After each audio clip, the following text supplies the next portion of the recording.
Hey, what's good, everyone? It's Sal, Stretford Post. How you're doing? And welcome to the live watch along between Austria and Spain in the last 32 of the World Cup, guys. Hope you're doing good. Hope you're doing fine. Thank you so much for joining me this morning, everyone. I hope you're doing good. Hope you had a fabulous Thursday so far, guys. Welcome aboard.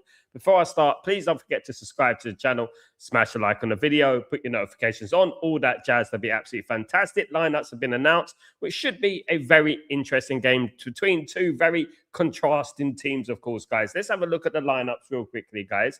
First of all, let's start up with the Spanish team. Guys, as we go along, Spain are relatively at full strength today. It's probably the best lineup they can possibly pick, in my opinion. We've got Simon in goal. Funny how Raya doesn't play in this team, isn't he? He plays for Athletic, guys. We've got Porro play for Spurs. They're playing a 4-2-3-1. We've got Kabasi, who plays for Barcelona. We've got Laporte, who plays for Athletic Club. We've got Cucurella, of course, of Real Madrid now, formerly of Chelsea. Pedri in the midfield, the talented Pedri of Barcelona.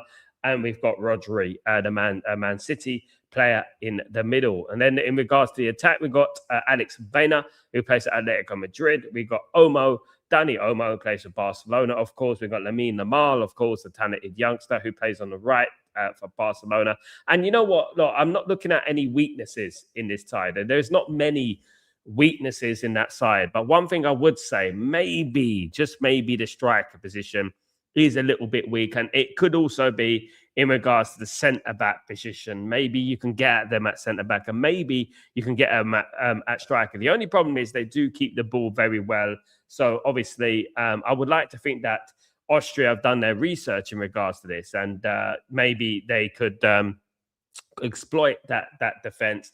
And and I don't think they have too much trouble with the striker, which is why they obviously suffered against Cape Verde, didn't they? Spain, they couldn't get the goal. So I do think that if you don't give them a lead, if you don't give them a goal, if you drag the game on and keep it tight and keep it 0-0, you do have a choice. And I think Austria have been here before in regards to this, because they did defeat Spain, I think, a few years ago. I forgot which tournament it was, but they beat them 1-0, didn't they? And yeah, you can do it. It is quite possible, of course. In regards to Austria, they've got Alexander Schleicher in goal from Salzburg, of course, in Austria.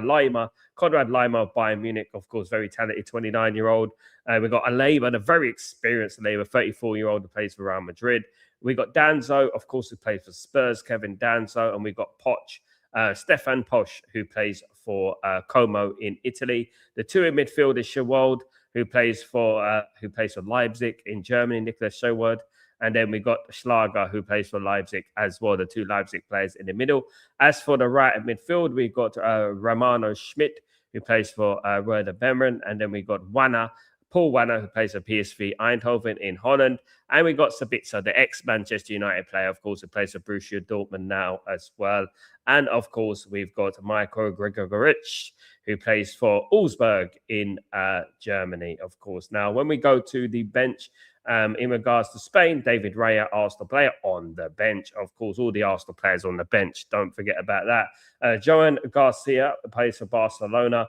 The goalkeeper, of course, Eric Garcia, who plays for Barcelona as well. We've got Marc Pubel, who plays at Atletico Madrid as well. So let's go through it quickly. Marcus Llorente, guys. We've got Alejandro Grimaldo, Fabian Ruiz, Gavi, Zubimendi of Arsenal, Mikel Moreno of Arsenal, Jeremy Pino, Borja Iglesias, Ferran Torres, Nico Williams of Athletic, Victor Munoz of course, Liverpool now. In regards to Austria, Florian Weigel, guys, Patrick Pence, David Affengruber, Marco Friedl, Michael Svoboda, Philip Lionheart, Alexander Schopf, Alexander Praz, Carney Chukwuya Maker, of course. Didn't he play for England? I'm not sure. Dejan Ljubicic, Florian Grilic, Moane Anautovic, the experienced Anautovic, of course, Patrick Wimmer, and Sasa Kalajic. Those are the two lineups, guys. So the head-to-head, the knockout, basically, let's have a look. So we're here on this side of the draw. So whoever wins this will play the winner of Portugal and Croatia. So it could quite possibly be a Portugal against Spain last 16. What a game that would be, guys. What an amazing game that would be. So it could possibly be a Portugal against Spain last 16. Very, very, very interesting, of course. So we look at Spain. Obviously, Spain have they drew that game against Cape Verde. And they beat obviously Saudi Arabia 4-0 and they beat Uruguay 1-0 in regards to Austria. Guys, in regards to Austria, they have had, they won against in the last 5 games. They beat South Korea, Tunisia. Of course, they beat Jordan by 3-1, lost to Argentina by 2-0, rather controversially, and they drew 3-3 with Algeria, guys. So that is that. Guys, those are the two lineups. Hope everyone is good. Hope everyone's having a fabulous day so far. Hope you're well. Thank you for joining me today, guys, of course. Really appreciate it. Hope everyone is good. I know we get away, obviously, with these streams. We have a nice chat and we talk about, obviously everything Manchester United, everything football in general. It's always good to bring in, what's going on at the moment, because obviously it's a bit of a joke, isn't it? My biggest problem with everything what's been going on, especially over the last few days, is the fact that there are content creators. I don't know why, but they're so up Ineos backside. It's completely unreal, guys. I don't know what end starts or what end finishes. I really don't, because they're so up there. I don't know. Maybe they're squatting up there or something. It's absolutely diabolical when you think about it. When you see them and trying to justify everything they do, it is really, really crazy. There's obviously something really sinister going on in regards to that. And when I think about it, it's like, wow, what is wrong with these people? Absolute disgrace of human beings, man. I really think so. Big up my friend All Bars One. Sal, why are so many Ineos bots? I see them online trying to justify. There are actually a lot of Ineos bots, to be honest with you. I'll be like, I won't lie. I won't lie. There are a lot of Ineos bots out there that, are just defending them non-stop and stuff like. Big up Ephraim. Big up Niche Fan. What's going on, my friend? Hope you're doing well. Thank you so much. Guys, thank you. Love your raw take on it. I have to do it, Niche Fan. I'm one of the few people that do it. I think it's only me and Mark Goldbridge who really go in and actually do it properly. I think it's only us two. It's really disorientating, disheartening, to be honest with you, when I think about what's going on at this football club and how many huge content creators are just blindly supporting it, because I don't know why. I mean, there's obviously something sinister going on. There's obviously something going on behind closed doors that we don't know about. And it is really, really frustrating and annoying that they're supporting something that have not proven anything. And I will continue calling them out, and I will continue calling the board out. I won't stop. Thank you so much for your words. Good evening, Tyborg. How you doing, my friend? Hope you're doing well. I don't expect a surprise day, but you never know in football. You never know in football, Tyborg. Austria have done it before. They have done it before against Spain. I don't know. I think it was a 2010 World Cup or something like that. It might be the Euros. It might have been the Euros. But yeah, they have done it before against them. So hope you're doing well, Tybo. Good to see you. Niche fan, tournament isn't happening. It's going to be a labor, a panic buy. You know what? At the end of the day, Niche, at the moment, what do I trust? I don't trust them. And to do the business, getting Belabor looks like the most likely scenario. And everyone would gaslight this into being some amazing signing, even though he hasn't performed for a year and nobody else wants him. This is the crazy thing about this football club at the moment. And there's only a couple of elite players left that we can possibly go for. One of them is Chouamini. There's not many there. I mean, Alex Scott is another one, of course, who we can go for. Angelo Stiller, we haven't heard much about him recently. Lucien Agume, Lamine Kamara. There's a few players that are relatively unproven. Owa Bawadi's another one. I don't think he's going to come to Man United, even though we're linked to him. He does seem like an option, but it just seemed like Man United are going to be snoozing and losing. Man United have got this theory where we don't want to challenge for signings. We don't want to go into a transfer battle. We want players who want to play for us. Well, then you're not going to get anyone, isn't it? Because it's a two-way thing at the end of the day, isn't it? It's Man United have to show the intent to want a player, and the player has to want you. It's two ways. You can't just think that every single player wants to play for Man United. And what world does anyone want to play for our football club at the moment? You know what I mean? This is what we're talking about. So if they're not desperate to sign for Man United, they're not going to sign us. Well, then we wouldn't have got Wayne Rooney, Rio Ferdinand, Brian Robson, Roy Keane, Dennis Irwin. None of those players would have come to Man United if we had this mentality back then. Do you know what I mean? Big up, Bobby. How you doing, my friend? Hope you're doing well. Good to see you. FM 3-1, you say. You know what I'm saying, guys? You know what I'm going to say? I'm going to be I'm going to say a 2-1 win for Austria. I think something strange is going to happen today. I just got this weird feeling, guys. I don't know what it is. I think it's 2-1 win. look at the state of them. Kenny, call them out, man. Call them out. You know, there's so many of them. You know, at the end of the day, that I feel like I'm alone sometimes. I know Mark Goldbridge is the one, but I feel like I'm going on my channel and I'm spitting the gospel, you know, and I'm dropping the mic on all of them, and there are still people justifying billionaires saving money. It's a disgrace, man. I'll be honest with you. How can anyone, any working class person, justify a billionaire saving money? You know, I mean, goodness, it is absolutely pathetic. You know, I applaud all the people that are calling them out. I do applaud everyone on social media, and keep it going, because you are the intelligent ones. You are the ones who actually love this football club. Let me tell you that right now. The ones who are actually calling out the board, you are the ones that love this football club, not them. They don't love the football club. They're just so infatuated with being right about Ineos. Anything they do, anything they say is the truth, and they can do no wrong. And that's basically what it is. And I am so frustrated with it. It's ridiculous. Absolutely. Kenny, there's so many in regards to the bots and stuff. It's ridiculous, man. It really is. You, Goldbridge, and Travis are the only ones really on it. Thank you, Niche fan. We have to be. And the more the merrier, mate. You know, the more the merrier in regards to the people that call it out and people that love this football club like me, right? And all of us in this great community, of course. And you know, if we don't, they're just going to carry on accepting it, and they're going to carry on doing it. And this is the thing. And we're not going to get anywhere, guys, real soon. So what we're trying to say is this, right? We keep missing out on players. We keep missing out on transfers. Now, there's a number of transfers we can get, which will probably heal the wound. But like you said, there's, you know, Tchouaméni. Will he sign for Man United? Well, Man United don't even want to pay 240 grand a week for Tchouaméni. Where are we going with this then? Do you know what I mean? Who are we going to get? Because every single player there, my friend, is going to be about the same price, especially in midfield. If we get Alex Scott, Tchouaméni, Stiller, Awabawadi, Manzambi, whoever you're going to get, right, they're going to be about the same price. Every one of those players is going to be about the 80 to 100 million mark. So what do we do then? Do we just not get anyone? Is that how we do things? Just don't get anyone? It's crazy. Not gonna lie, big up, Ethan. How you doing, my friend? World Cup is saving my sanity. I would have stopped supporting United if there was no World Cup. Trust me. Look, I've been supporting this football club for a long time, and it's not the football club's fault. It's the board, mate, and you know it's the people who are running the shot, isn't it? At the end of the day, and this is what it is. You know, Man United are like one big dodgy VAR system. That's what we are basically, because we got people calling the shots and lying and manipulating and twisting and down tooling and whatever. You know, and it's like basically a mafia up there, you know, of saving money. I firmly believe that the Glazers and Ineos are there together to combine to earn as much money as they possibly can. And I've said this a few times now, and when I call them out every single morning, you know, some people get upset about it, but you know, the truth hurts, and that's the thing. The truth hurts because I'm calling them out, you know, and I will continue to do that no matter what I get offered, no matter who tells me to be quiet. I'm going to carry on doing it. Do you know what I mean? And believe me, there've been some people. Believe me, there's been some people who tried to quiet me up.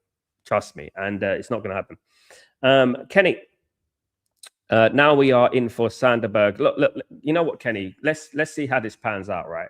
Let's see how this does, right? Like, we got people saying, let's wait until the end of the window. I don't get that. So let's wait until it's too late. Basically, that's what they're saying, basically. So let's wait until the end of the window when it's too late. That's what they want us to think, right? It's ridiculous. Sanderberg and Tyler Adams is not even an Everton midfield, right? It's not even an Everton midfield. Right now, we have Kobe Mainu. Ederson would be through the door probably after the World Cup. But other than that, there's nobody else, unless we're bringing through young players into the team. How can you just stop supporting your club? You can't. It's unfortunate we're stuck with it, but it's not the club's fault, is it? It's the people that, like I said, it's the people running the shot. We have to fight for this football club. You know, we have to fight for this football club, and we have to make sure that, you know, our voices are heard. Because if we carry on accepting this, they're going to carry on doing it. And the problem is those content creators are not very creative, but they're like sheep. Are continuing to you know, justify everything they do, and they're giving Kickoff, guys. They're basically giving Ineos a platform, a narrative, a boost, so to speak. Do you know what I mean? To do what they're going to do, to do what they're doing, and It's unacceptable, and these people should hold their head in shame as they're supposed to be Manchester United fans. It's ridiculous, guys. It really is. Guys, just to let you know, we are today in Los Angeles, my favorite stadium at the tournament. Love the stadium. It hosted the Super Bowl. Do you remember when Dr. Dre and Eminem and all that performed? This was the place it happened. Here come Austria here. Austria on the attack. Sabitzer cleared away. Good start from Austria on the left-hand side. Can he bring it in? Sabitzer again. Can he get the shot in? No, surely that's a foul. No. No. Niche, I Kayard, this whole mantra of the players has to only want us absolutely fraudulent. Yeah, I do not feel sorry for billionaires. I mean, there's some. Hi Sal, big up Richard. How you doing? Time to remove the parasites. They have to be removed, man, but they have to be removed aggressively. You know, they have to be removed aggressively. They have to be removed as unity. Unfortunately, there's certain people in our fan base that are backing them and just in everything they do, so-called elitist fans that are backing them and trying to justify every little move they do, and they can't do no wrong, and that's the problem, you know. And we got cults within our fan base that are too old to even, you know, move a fingernail to try and remove them. Do you know what I mean? And they won't do it. And I'm going to carry on doing it. I'm going to carry on trying to fight the good cause for Manchester United Football Club, and I will continue to do that. You know, because people feeling sorry for these billionaires, and that is just absolutely diabolical, man. Honest to God. I can't listen to some of these channels as they fall over themselves to defend Ineos, thinking they are going to get some scraps. They do, though. Niche fans, you know what it is? A lot of those, let me tell you like this, I peeped the game a little bit, right? A lot of these people get VIP passes for the press conferences. They get the access to interviews and all that. That's what they want. A lot of them, you know who they are. You know, you don't need me to tell you who they are. Every single one of them pretending to be Man United fans, and you know, they want a piece of that little documentary. Some of them, there's that documentary coming up as well, and you're going to get a lot of people falling over themselves to get involved in that. Do you know what I mean? So yeah, it is a disgrace. It's embarrassing. It's disheartening, and you know, I really do hope that, you know, they wake up and smell the coffee, because next season, guys, watch this play out. Here come Austria. Oof, it was a good ball. It's cleared. Next season, right? Nobody's going to blame the board if Michael Carrick fails. Nobody's going to turn around to the board and say, in fairness to Michael Carrick, the board didn't do this, the board didn't do that. No one's going to turn around and say that, you know, that they're going to blame Carrick. And Carrick would be on the chopping block, just like Eric Ten Hag, just like Ruben Amorim, just like Jose Mourinho, just like all of them. It would be Michael Carrick on the chopping block. Do you know what I mean? It'd be him who would be the one getting the sack. That's the thing. Do you know what I mean? Good start from Austria here. Really good. I mean, I'm seeing them attack quite consistently as well. This is what you got to do. You got to believe in yourself, but they've got to be careful of the counter attack, of course. Any rumours that of Isaac or wanting to leave Liverpool? Don't really know, mate. The new buzzword, muscled, was that from Ben Jacobs? Yeah, I saw that. Muscled. My goodness me, it's just we've muscled our way for Owen Bawadi. Okay, mate. All right, mate. Look, I like Ben Jacobs. He's been on the show twice. Okay, so I want nothing against him, but I mentioned exactly what he said about the Owen Bawadi situation at the beginning of the week. Did I not? Guys, those who know me, here comes Spain. No, Spain on the counter. This is what I said. They've got to be careful. You know, what did I say at the beginning of the week, guys? We're gonna Lille don't mind selling Bawadi, but we got two options. We can either purchase him for 100 million, or we can purchase him for a lot cheaper and send him back on loan to Lille. I said that at the beginning of the week, guys. Lo and behold, all the media outlets are saying it. And those who want to just scroll back this week and hear me talk about it before all of it said, it was already said. I said it this week. You know what I mean? Absolutely. Big up, Greg. How you doing? I'm concerned that our brilliant club will attempt cheap out and only acquire one more midfielder. I wouldn't be surprised, my good man. I wouldn't be surprised that that will happen.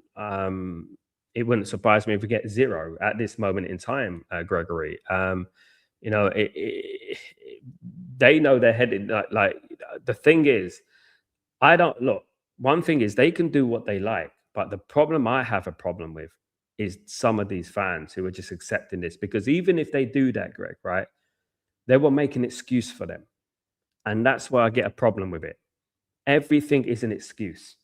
They can do no wrong, no matter what, no matter how much they've lied to the fan base, no matter how he's Manc born and bred and a Man United fan for his whole life, no evidence should suggest that, not one photo, no matter what happens about this buyout in 2026, all these lies, all these manipulations that people have just tricked over themselves to believe, and people are just still to this very moment making excuses for them, and it's a disgrace. You just need to look at social media, for example, Twitter X, right? You just see a cesspit of, I don't know whether it's bots, I don't know what it is, but some idiots, dopey idiots who are backing them to the absolute core. And it's so disgusting. It really is.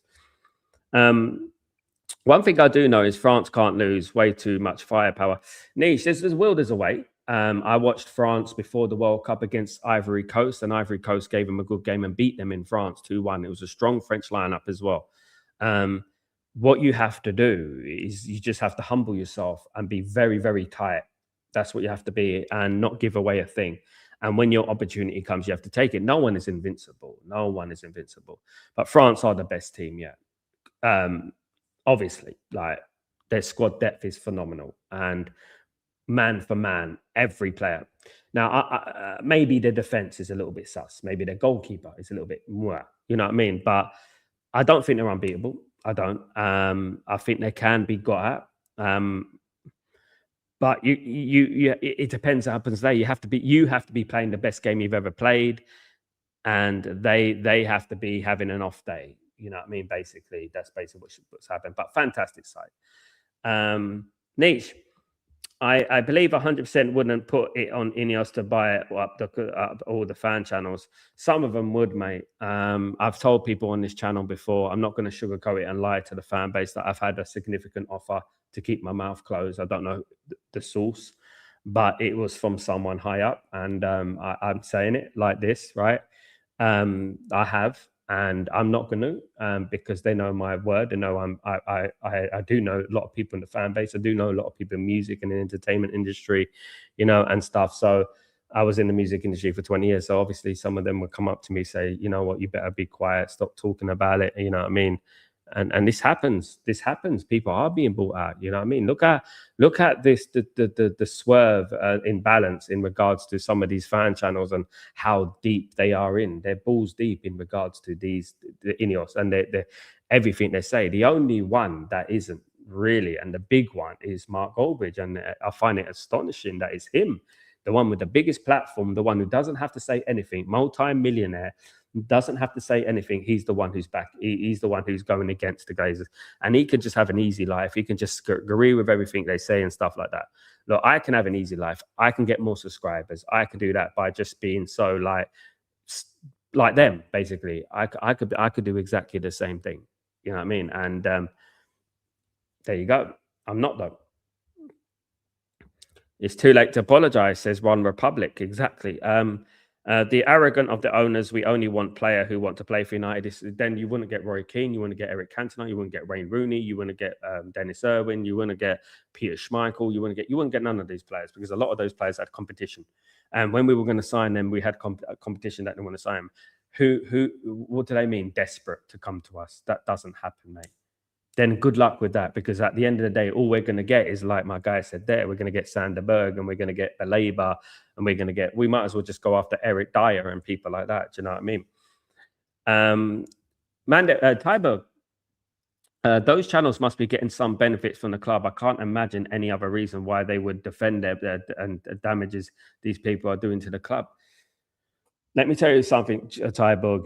We don't live in a very innocent world. A lot of these people are getting quite significant, bonuses, I believe, allegedly. I would say that to save myself, but I would say that a lot of these people are allegedly getting a lot of things through the back door, and they're getting a lot of brown envelopes. I think a lot of it's going on. I really do think it's going on.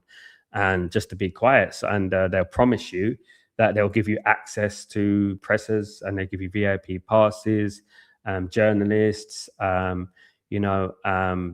lots of them. And season tickets football tickets, maybe even a part in the documentary, probably something like that. Do you know what I mean? These things happen. Time to get caught. It's a blessing, mate. That should have happened a long time, Richard. But unfortunately, we can't get the fan base together to do it. They love their thing. They love their tickets and they love their beer and they love going to games. Niche, Carrick's the fall guy. Yeah, as every manager is. And every single fan who's supporting Ineos right now, when it does happen, they're not going to blame the ball. They're going to blame Michael Carrick. And I even say it to this day, when people bring up Ruben Amram to me, I say, okay, you want to blame Ruben Amram for what happened. So what happened to Ruben Amram's transfers? Where was the wing backs? Where's the left wing back? The right wing back was so important to his system. Where was the two midfielders that they were supposed to buy? That's big part of the team that were not there. And added to the fact that the toxicity going on behind the scenes. And they don't want to hear it. They just want to blame the manager because the manager's an easy target, and if they start targeting the board, then they're going to lose out their benefits and their perks of kissing their backside, basically. Some of them are embarrassing, mate. I'll be real with you. Really, really embarrassing. And it is. It is. 11 minutes gone, guys. 0-0 between Spain and Austria. The ground is very nice. This one in Los Angeles is beautiful. It's my favorite stadium at the thing. I think this one should have hosted the World Cup final, in my opinion, not the MetLife. Good afternoon, Marcus. How you doing, brother? Hope you're doing well. Good to see you, brother. Thank you, Nish. Big up, Nish. I think we should buy him and loan him back to Lille. Got to get this kid, but we have to get him, mate. Yeah, we have to get him because he's such a good player. It's one of those players you can't miss out on. I would even just pay the 100 million niche. I don't care. It's 100 million euros, so it's about 80 million pounds. Just go and get it. At the end of the day, I think we need him. Just get him and just be brave, and just get him. And look at what he's doing for Morocco in this World Cup, and exactly what we're talking about, It was 26 years ago when we won the first title under Alex Ferguson. It will be another 13 years until we win the title against our. If things go on like this, Richard, I'm not going to gaslight anyone. I'm not going to put numbers on things like Ineos do and 2028 and all that nonsense. As things go, why should we win the league ever? Because at the end of the day, other teams are going to continue to improve and other teams are going to get better and better. And we're just going to stagnate and we're going to just be where we are and stay where we are. And it's the thing. And this is why I'm trying to put a stop to it. I'm trying to put a plug on it because are we supporting a football club or are we supporting a bank? Because that's what I want to know, because we've got all these part-time accountants online that are happy not to win trophies as long as we save money. It does seem really, really weird that they're delighted that we're some billionaire who wouldn't piss on them if they were on fire is saving money. It really doesn't make any sense whatsoever. It's crazy. You know what I mean? No one is invincible. Yeah, no one is invincible, mate. Although difficult to beat, but you have to be on your game. Look, I grew up as a Man United fan, and I've seen some great football teams come up against Man United, and we were always doubted. And maybe that's made me delusional. I don't know, but we played the great Juventus sides, the Inter Milan sides, the Bayern Munich sides of the past, the great ones, and we managed to overcome it. So I've always had this mentality that, you know what, when there's a will, there's a way. When it's 11 against 11, human being against human being, there is a way. I feel a little bit crazy because Olise was born in Hammersmith, raised on UK English academies. He doesn't even speak French. His mum is half French. I don't know why he chose to play for France. That is really, really weird. And maybe Gareth Southgate should have forced him and persuaded him to play for England. You know what I mean? But it's what it is. It's like Musiala, isn't it? I've seen a couple of fan channels almost do 180 on Ineos. Yes, Niche, exactly. Yes, it's weird, isn't it? Why? Why has it gone from there to there? Why has it flipped all the way on the other side? Why? How has this happened? And what is going on? That 1 minute they're like very fair and very critical and stuff. Next minute they're completely up their backside. And it is. You can mention them on this channel. I don't care. I know who they are. Everyone knows who they are. And look, guys, I will continue to grow at my steady pace, right? I haven't had a Mark Goldbridge stepping stone. Like all of them have, really. Let's be real. All of them had a Mark Goldbridge stepping stone. I haven't had that Mark Goldbridge stepping stone, and at the end of the day, look, I'm going to just continue doing me, and I'm going to continue doing that, and I'm going to just continue. And have you noticed a trend here? Have you noticed a trend that a lot of them are having access to Manchester United all of a sudden? Right? A lot of them are having access. A lot of them are taking pictures with footballers at Man United. A lot of them are there. And those people are all backing Ineos. Every single one of them. Have you seen it? No. Goldbridge has been speaking facts, and no one wants to hear it, man. No one wants to hear it. Fair play to him. I spoke to him today. Fair play to him, at the end of the day, because one thing is he doesn't need to do that. He doesn't need to do that. He can just go down the easy lane, get his access to the VIP passes and whatnot. And that's what he can do easily. It'll be much more easier on his life. But he's calling the truth, and fair play to him. Niche, I prefer you to Goldbridge, but he's on point with this. Thank you so much, Niche. I appreciate that. One thing it is, Niche, is that we have to support the right word, the right message, and we have to call out those people on those channels. We have to call them out. And I don't care if they blackball me from anything. I don't care if they, fall out with them. It doesn't mean nothing to me, because at the end of the day, I came in here alone on this channel. And I've done big things on this channel, and I will continue doing big things on this channel by spitting the truth. At the end of the day, the truth shall prevail, guys. At the end of the day, the truth will prevail. Here come Austria here, guys. Cross comes in. Chance. Oh, he just missed the header. That was a good opportunity there. It was literally inches away from Austria taking the lead. It was Gregorich. Just couldn't quite reach for that one. Gregorich, who plays for Augsburg in Germany, of course, just stretched for it. He didn't quite get it there. Unlucky. Rio Ferdinand absolutely bought and paid for budget. Yeah, all of them guys. Yeah, of course. Yeah. I mean, like big platforms. The one thing I know about Ineos quite factually is basically they're very social media driven. They're very assertive when it comes to, and attentive when it comes to social media, and they're very open and they look at it every single day. Believe it or not, there's people who actually within Ineos and the whole scope, they're looking at social media every single day, right? And I wouldn't be surprised if they see me. I wouldn't be surprised. But what they do look at is they look at the big influencers and the ex-players and the ones with 100, 200,000 subscribers, and they hit a chance straight to goalkeeper, and they approach them. That's what happens, Exactly, Nish. Amram was lied to from the start and never got the players he needed. Exactly, and then we got people within the fan base, blaming Amram.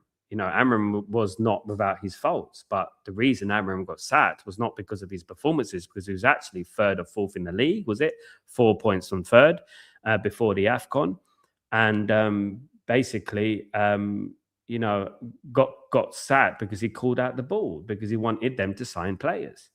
It's as simple as that, and it's exactly what happened to Jose Mourinho, and here we are, blaming him, and that was my message from that day. You can have your theories and analogies about him, whatever you want. But he got sacked because he called out the ball, because he needed help. This is what we're talking about, the lies and manipulation. He called out the lies. He called out the manipulation. That's what he did, and they couldn't take that little bit of criticism. Hello, big up, Kevin. How you doing? Adam Walton, Alex Scott would be my choice, Orange Chumini, if we don't get him. It would be nice, Kevin, to get those two players in the door, of course. I've got some exclusives tomorrow that my friend's going to tell me. Works at Man United. He's going to tell me tomorrow. Hopefully there's some good news surrounding Manchester United. In my opinion, I'll be honest, Kevin, I don't feel like confident in regards to it. I'm very, very side-eye when it comes to them. I'm very wary about the promises. I'm very wary about the media spin. I'm very wary about it. On this channel, I know about the spin. I know about what's going on. And I only want to talk about things that I think are true. I mean, the funniest thing I've seen this last 24, 48 hours, I think one of the overriding things I've seen is Man United fans trying to justify that Mateus Fernandes, Tonali, and Anderson are not good enough.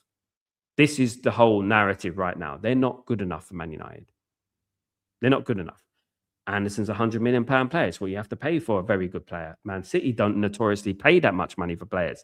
They buy a bunch of players at a price, but they don't notoriously pay 100 million. It means he's worth it, right? The same with Mateus Fernandes. You're going to see that with Tonali. I mean, guys, I want everyone to be real here. If Man United right now had just signed Tonali and Mateus Fernandes alongside Edison, I don't think any Man United fan will be crying about it. I think we'll be extremely excited, right? Let's be honest here. I don't think any Man United fan out there would start, throwing the book at them and saying, "Oh, you paid too much for him," and blah blah blah. It's just because we didn't get them. Now we're trying to defend it and add narrative because they support them, no matter what they do. So they'll say, "Well, he wasn't good enough anyway." You know what I mean? Tybo, the Amram situation is the most shocking one to me. They bought him, the manager, knowing his style and refused to back him, saying he should change amateurism at the highest level. Forget amateurism, it's autism almost. You know what I mean? With all due respect, the way these owners are, it's beyond the beyond the realms of stupidity. You know what they did. Bringing in a manager with a distinctive style of play and not backing him with distinctive style of players. Do you know what I mean? And not only that, guys, let's be real here. He wasn't doing that bad. We were fourth in the league, 4 points from third place. It was not that bad. He had one defeat in 11 games. We were going on this unbelievable unbeaten run, right? And he got sacked because he called out the board. He did not get sacked because of results, subject to popular belief. You know what I mean? He got sacked because of the board. And yeah, it's ridiculous. Absolutely. Richard, Bawardi and Mainu would be our midfield for the next 10 years, Sal. It absolutely would, yeah. Well, let's see how Mainu picks up. Let's see if Mainu can improve. I hope he can. But yeah, it can. Do you know what I mean? It can improve, and it can be our midfield for the next 10 years. But Owa Bawardi is not without his admirers. There are other clubs out there who really like Owa Bawardi. There's loads of people out there who like him. So we're going to have to fight for him. So the common narrative at the moment is that we don't want to fight for any player. We just want a player handed on us on a platter, Nando's, platter. Do you know what I mean? That's what we want, and it's ridiculous. Hydration break, guys. Exactly. Look, Kenny. Look. We're going to build a stadium. And as I said earlier in this morning and yesterday's show, I spoke about AFTV. And when the stadium was being paid for by Arsenal, I think they paid it off now, if I'm not wrong. Every single time they will come on, they will say, well, wait till the stadium finishes. We're going to buy this. We're going to do that. And we used to laugh at them. Do you remember? When this stadium starts getting developed, this is going to be the big excuse for the next 10 years for Ineos. Let me tell you that. This is going to be the Ineos excuse not to do business. Well, we're paying for a stadium. We're paying for a stadium. We can't afford to invest too much at the moment until the stadium is fixed. And this is exactly what you're going to expect. You know what I mean? At the end of the day, absolutely. Sal, keep up the good work, man. Let the haters hate. Thank you, brother. Thank you, Thomas. I'll never disturb my belief. I will never go against my beliefs, for the P. I will never do that. And I'm not that guy. Do you know what I mean?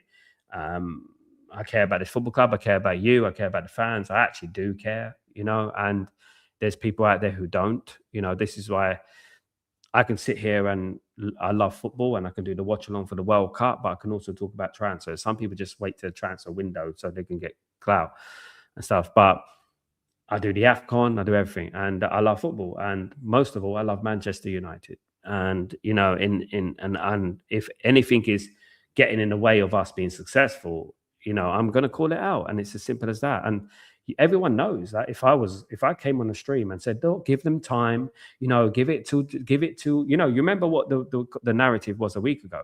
Wait until the financial year starts. Wait until the fiscal year restarts. Blah blah blah. Now it's here. It's wait until the transfer window is over. The transfer window isn't even 2 weeks old. Blah, de, blah, de, blah, right? That's what they want me to come in and say that. That's what they want me to do. Don't worry. Don't stress. Why are you worried for? Be calm. That's what they want me to say. This is what they want me to do. Be calm. Don't worry. It's fine. Edison's amazing. Oh, can't wait to see him play. Blah, blah. They want me to be some sort of bimbo online with a content creation. Mate, no, man. I don't do that. Do you know what? It takes time, but the realest people always stand out in the end. Let me tell you that right now. The ones who went left rather than right, the ones who actually didn't follow this crowd and weren't sheep, actually the ones who get remembered. You can get your P, you can get your numbers, you can get anything that, but you'll never get respect, mate. I'll be honest with these guys. I'll be honest with you. Do you know what I mean? Absolutely. Thank you, Thomas.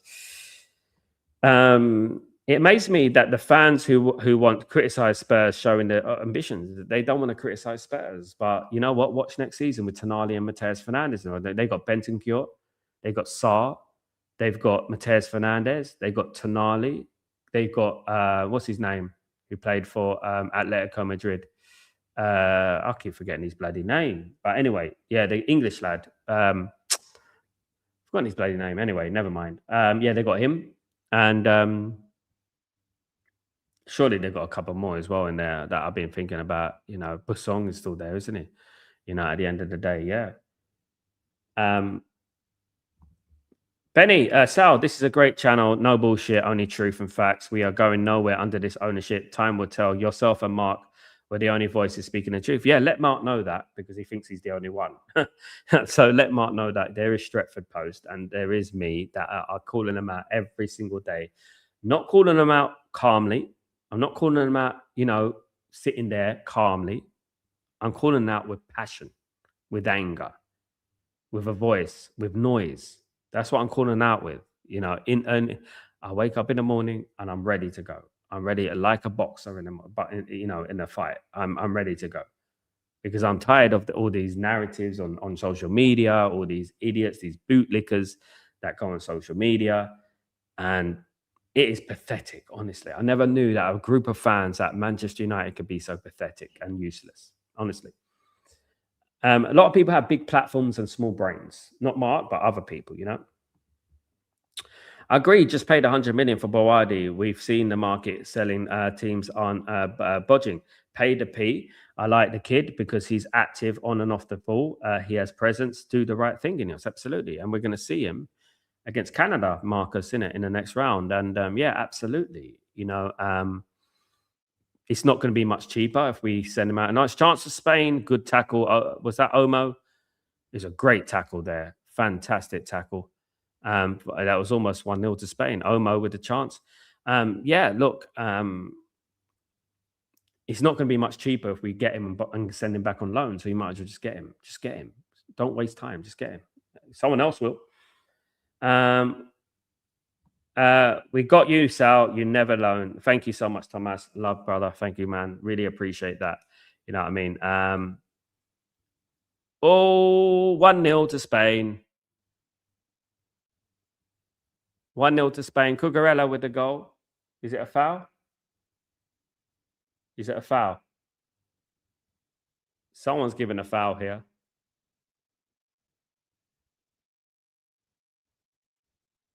What is it? Is it a penalty? Is it a foul? What is going on here? Trying to look, Hanson. Yeah, it's a foul. It's a foul on the keeper. Yeah, that's a foul on the keeper. He didn't play the ball. Yeah, I think he's not going to give it. Yeah, I think he's not going to give it. I think he blew the whistle before anyway. Yeah, that's got to be a foul, I think. I think that's going to be a foul. I think it's gone to VAR. We're just checking it. It was Cucurella who smashed it in. But I think yeah, that's going to be a foul. Yeah, play on 0-0. Sal gives 100% on this channel, bro. Big up. Thank you so much, brother. Thank you so much, man. I was never Mourinho out. No, because I understood Mourinho. I understood where he was coming from. He managed to get this football club second place. He knew that to get to the next level, We needed a couple of more players that in there, players of his choice, and he was a proven manager as well. He's been there, seen it, done it. He's won treble, at Inter Milan, and it was time to back him, and we didn't back him. And look, guys, isn't this a bit of a deja vu here? We get in the Champions League, and then when we get in the Champions League and they got what they want, they don't back the manager. That's exactly what we've been doing for years, guys. This isn't an isolated incident. This has been going on for years and years. Do you know what I mean? This is no isolated incident. Kenny, absolute disgrace. I remember the players started playing like prime Brazil as soon as Mourinho got sacked. Yeah, I remember that. Ole Gunnar Solskjaer broke records. Pure sinister settings. There's a lot of sinister settings, guys. I'll be honest, Kenny. I'll be real with you, man. I'll be honest to Kenny. I've known you for a long time now. I've known you for 10 years. Not 10 years, 3 years. It feels like 10 years with Man United. A lot of them are frauds, mate. A lot of them will sell themselves, even people you like, that I can tell you of, that they would sell themselves to them within a blink. They're the ones who are writing big thumbnails saying, oh my God, 85 million. Oh my God. Oh my God. They're the same ones trying to justify why Spurs have overpaid when they haven't. The market dictates the price, and they've paid the market rate. And what Man United don't quite understand, and what these content creators don't quite muster, is that no matter who we're going to go in for, anyone of an element of quality, unless it is Sanderberg and players like that, they are going to be over 80 million at least. And this is what. So where do we go from here? Do we just... Spain are dominating at the moment, guys. They're going to be 1-0 up very soon. Where do we go from here? Do you know what I mean? It's exactly that.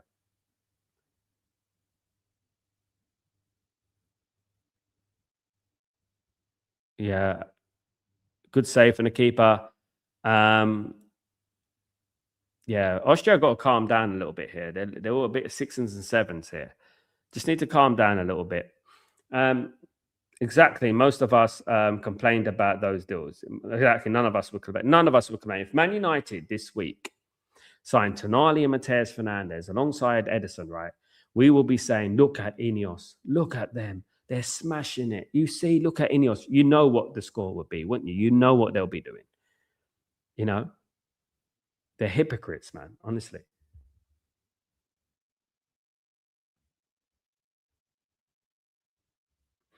Gregory, those are excellent players who are not worth it. Price should be a consideration to ownership, not the fans, media, or not the manager. We're not at this rate. We're not going to get anyone of significance, and it's going to be very underwhelming. Do you know what I mean? Large up, my friend Mandem. How you doing, my friend? Hope you're doing well. Good to see you. And every time, big up, my friend. Just tuned in. What's your prediction for the game? I made a very bold prediction. I'm not going to lie, Mandem. I made a very, very... I stuck my neck out on this one. I said 2-1 to Austria, But what I'm looking at the moment, Spain are dominating at the moment. That's what it is. I'm a bit worried about Austria right now, and I'm a bit worried about my prediction. But let's see. Yeah, Nando's platter, mate. Bonus platter, piri chips, and all that business, mate. You know what I mean? They wouldn't pay for that. You took Jim Ratcliffe to Nando's. He wouldn't put his hand in his pocket. I'll tell you that right now. Do you still think England will beat Mexico on Saturday? Yes, Richard. I do think they can. Yeah. Have you seen who Mexico played this last 15 games? You know what? It's a bit like saying Man United are unbeaten at Old Trafford, right, in 10 years, but we've played Shrewsbury, Exeter, Torquay, and I'm like, come on, man. Listen to Brad Friedel. Now, Brad Friedel's an ex-USA goalkeeper, and he said it as it is. He said something very clever. He said, England are better than Mexico.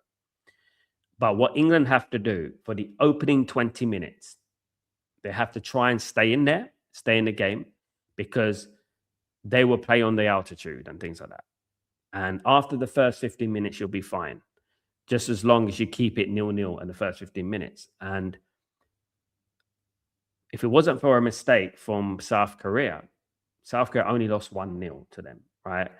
And I think England, man for man, are much better than them. That's it. Should beat them. None of their players would get an England team. It's as simple as that. I'm not being arrogant, but they wouldn't. I'm looking at Spain at the moment. They play much better football than I'd be much more worried if I'm playing France or Spain, to be fair. I'd be much more worried. Kevin, Glazer need to leave the football. We're never going to challenge for the league again, Salbro. They won't spend and the money I really want in Mateus Fernandez. There's a lot of players. A lot of people wanted Tonali. Some people wanted Mateus Fernandez. And as the weeks go by, we're missing out on. It's 3 weeks, 3 players gone, 3 players we wanted, 3 elite players we wanted. Right. So that's Mateus Fernandez, Anderson, and Tonali. All players we've been talking about all summer so far. And we haven't got one of them, Watch us, Fletcher clones in this. Man, what people don't understand this as well. 1-0 to Spain. This time it counts. Yeah, Austria have been all over the place, guys. This time it counts. It's 1-0 to Spain. Well deserved. 1-0. They're going to win this game comfortably. I thought they would win this game. Really, I tried to be bold, but maybe being a bit overexcited. Oyarzabal with the goal, guys. The striker for Real Sociedad has scored. But the board is calm, so they want us to be. Yeah, they're going to muscle their way through this transfer window. Apparently, yeah. I mean, someone obviously forgot about leg day because at the end of the day, they're not running very fast. They're not muscling anyway, and they're moving very slowly. Travis from Man United stream is great. You should do a collab. Yeah, I'm here, mate. I'm here, mate. I'm here. If anyone wants to collab, I'm here, mate. If anyone wants to talk the truth, I'm here, mate. Absolutely. Yeah. WWE, man. Trust me. Royal Rumble tactics, SFL. Yeah, I think I'm back on it. Good evening, my friend, United for Life. Good to see you. You I appreciate it. Thank you so much, United for Life. You're a legend. Thank you, mate. Absolutely. These thumbnails are the cringiest, mate. They're just, disgraceful. It's a disgrace, mate. Let's be real. It's a disgrace. What's the stadium called again? This stadium is called it's simple, the Los Angeles Stadium. No prizes for imagination, isn't it? Los Angeles Stadium. We've seen how Carrick sets up, and he surely needs backing. The people glazing the board will be the first to turn on Carrick. Yeah, exactly that. Exactly that. Chance for Spain again. Spain on the attack. Listen, Austria need to do something. They're going to get wiped away here. Benny says 2-0. Hey, Marky Mark, what's going on, you legend? Hope you're doing, brother. Good to see you again. How are you, my friend? I'm good, mate. Thanks for asking, my friend. How are you? It's good to see you. I've missed so much. Big up, Sal. Big up. Good to see you, my friend. Big up. It's good to have you back, my bro. Big up yourself. Sophie Stadium. Okay, Sophie Stadium. Big up. Yeah, Mal's amazing. Yeah, Mal's amazing player. Unbelievable player. Unbelievable player, man. Yeah. Lots of good teams. Spain, France, definitely up there. Yeah, going to take some beating. Maybe teams should look at Cape Verde, how they played against Spain, and learn some things from Cape Verde. Maybe, you know what I mean? Absolutely. Yeah. So we got about 6 minutes before halftime. Guys, here comes Spain again. They're going to be 2-0 in a minute if they're not careful. Austria need to keep it at 1. They're really, really being run through at the moment. They're not playing well at all. Not a very good team, to be honest with you. I'll be honest. I would say it's an aging team. I would say it's an aging team, to be honest with you. Yeah, I think it's an aging team. I don't think it's a team that is amazing.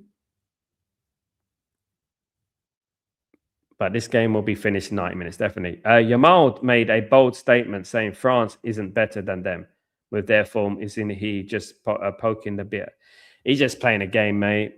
Just playing a game. I think some things could be misinterpreted as well. I think they're two of the best teams, of course, the way they play football, Spain and France, yes. But Spain play fantastic football. But as Cape Verde proved, if you put your head to it and you fight, you can beat them. You can beat them. Then nobody is invincible. It just seems like an inferiority complex sometimes. Anyone, I have always believed anyone could beat anyone on their day, right? Especially in the World Cup. If you qualify for the World Cup, anyone could beat anyone. And Cape Verde proved that with heart, desire, and fight, you can actually get at them. You can. Bear me a second, guys.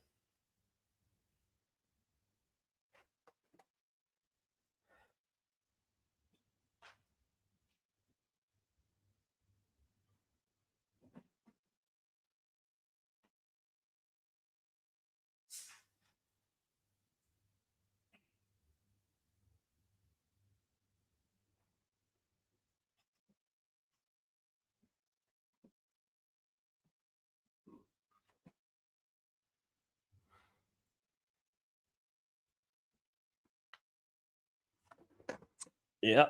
Big up everyone in the stream. Good to have you all here, guys. Don't forget to smash a like on the video if you could do that. That'd be fantastic. Still 1-0 to Spain. It looks like Spain have a corner here. Cross comes in, punched away with the keeper. These are the moments that Austria need to capitalize on, the counter attacks. You need pace up there, though, to do that. They just look a little bit weak in the midfield. It's very difficult to play as deep as they're playing and then come out and start attacking. I think what Spain need to do is give themselves an opportunity, keep it at 1-0, and then, maybe in the second half, they could have a set piece or something like that and maybe equalize. Who knows? You never know in football. That's what I would say. Maybe do that. But at this moment in time, Austria just look like they're hanging on. How Spain gets so dominant in games, it's like they just keep the ball so well, don't they? But there is a way to play against them. This is why they've only had one World Cup. Because there is a way to play against them. And here we go. Here come Austria. Austria on attack. This is their chance. They lost it. That was a big chance for them. That was a big chance for Austria there.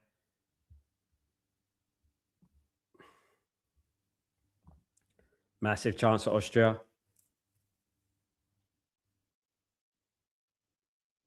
Closing in on the half time, guys. It's a game. It's going the way I expect it, to be honest with you. It's going the way I expected it to go, and which is dominant. But here come Austria, though. They've won the ball here. They pressed high up. Here they come. Can they?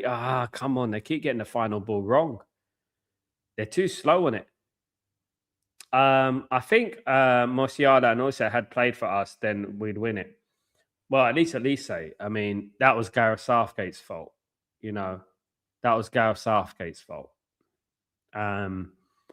Elise is from London, was raised in London, went to London academies, nurtured in London, played for London clubs, QPR, Crystal Palace, and doesn't speak French. Why is he playing for France? Because of Gareth Southgate, basically. He could have played for England. England need to bet if they want to win the World Cup. Yes, they do. But one thing you say is that, look, I'm not saying England are going to win a World Cup. No, they're not good enough. Far from it right now. Left a lot of good players at home. But what I would say is this. Managers like Thomas Tuchel have done the unexpected. Let's not forget that Thomas Tuchel brought Chelsea to the Champions League glory. Nobody would have said that before the tournament. So if I trust him, that's the one thing that's holding me on to it at the moment. But do they need to improve? Yes, they need to improve. It's going to be extremely difficult, but they have to take it game by game. That's what they have to do. Game by game. That's what they have to do. Every game is different in football. I don't deal with absolutes, as I said. Every game is different. Here come Austria. They are doing all right, Austria. They are getting in the box, but it's just that final little bit of quality there. Football can throw up a curveball, and you never know.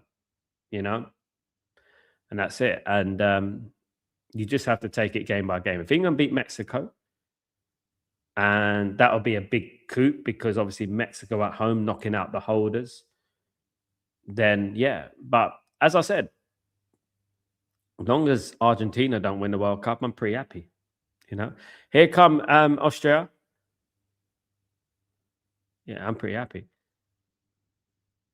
I personally think Eze should be starting games. You need creativity. Yeah, yeah, yeah. We were a lot better when he came on yesterday.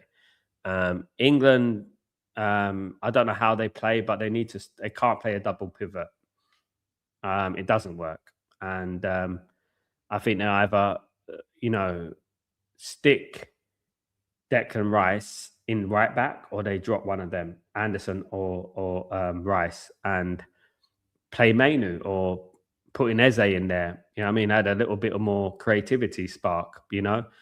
Um, the Madawiki thing, though, Madawiki is not working, man. Madawiki's not good enough.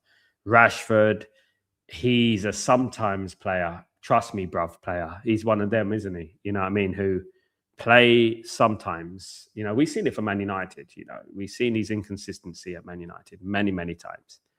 You know, and this is why we don't want him back. This is why we're like that, isn't it? This is why we're like that with him. It's not like we don't like him. It's just that he's so inconsistent. You know, that's the thing. He has to start at some point. He's the only one that actually can keep the ball. He's like the only one who resembles a Spanish player in our team, in our squad.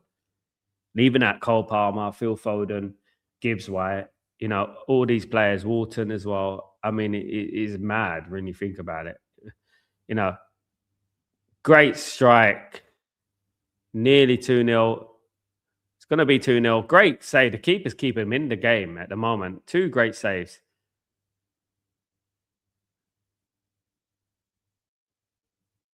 Yeah, two great saves there.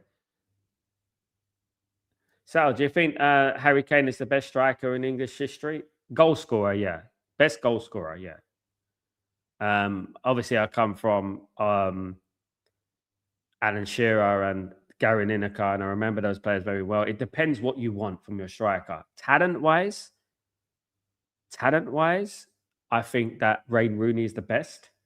Talent-wise, goal scoring-wise, finishing-wise, it's Harry Kane. I'd get Rashford out of the right and play Gordon on the left. Forget Mudieka and Saka. Yeah, could be. Niche. Something needs to give. Look, guys, people laughed at me when I said maybe play a Ruben Amorim system. Maybe play the three at the back with the two in the middle and play wing backs because we ain't got a right back. So the thing is that's the only thing you can try and do, because if you look at the first goal from Congo, we were wide open on the right. It's where the problem is. Now you can either do a 3-4-2-1 formation where Saka plays as a wing back, where he started his career, by the way, at Arsenal, and O'Reilly plays as a wing back on the left, because we don't have a right back. And Jed Spence is not a right back. Jed Spence is a left back. So that's why we were so exposed on the first goal. Now, if that's Spain, Argentina, France, we will get murdered. Cold-blooded murder we will get if that is going to be the case, especially against Mbappe. Jed Spence against Mbappe. My goodness me. Come on, man. Jed Spence on his wrong foot against Mbappe. Oh, forget about it. He's going to be, you know. Now, what I would have done if he didn't want to do that, he should have bought Kyle Walker. He should have persuaded Kyle Walker. If there were injuries within the team, you know, he should have just brought Kyle Walker to the tournament and tried to persuade him to have one more shot at the tournament. That's what he could have done. But either that or just bring another right back. You know what I mean? There is obviously there's a few there, isn't it? Right backs who can play right back.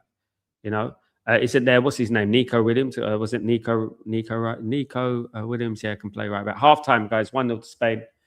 1-0 to Spain. Half time.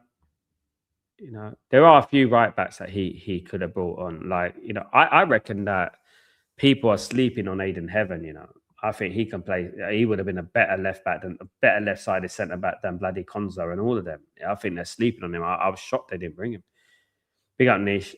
Zayed, I watched Jim Ratcliffe interview with the BBC a year ago, And he said the wage bill is a bigger issue than interest costs, which is now 47 million. Yeah, I don't trust anything he says, mate, because that's coming from the mouth of the guy who said they're going to buy the football club in 2026.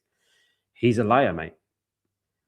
So why don't he talk about the 191 million for finishing third in the league? Why don't he talk about the 100 million that's coming in from the Champions League? Why doesn't he talk about the 200 million in revenue that we're getting?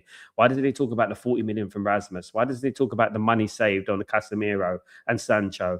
Right? Why does he talk about that? Why is it all negative?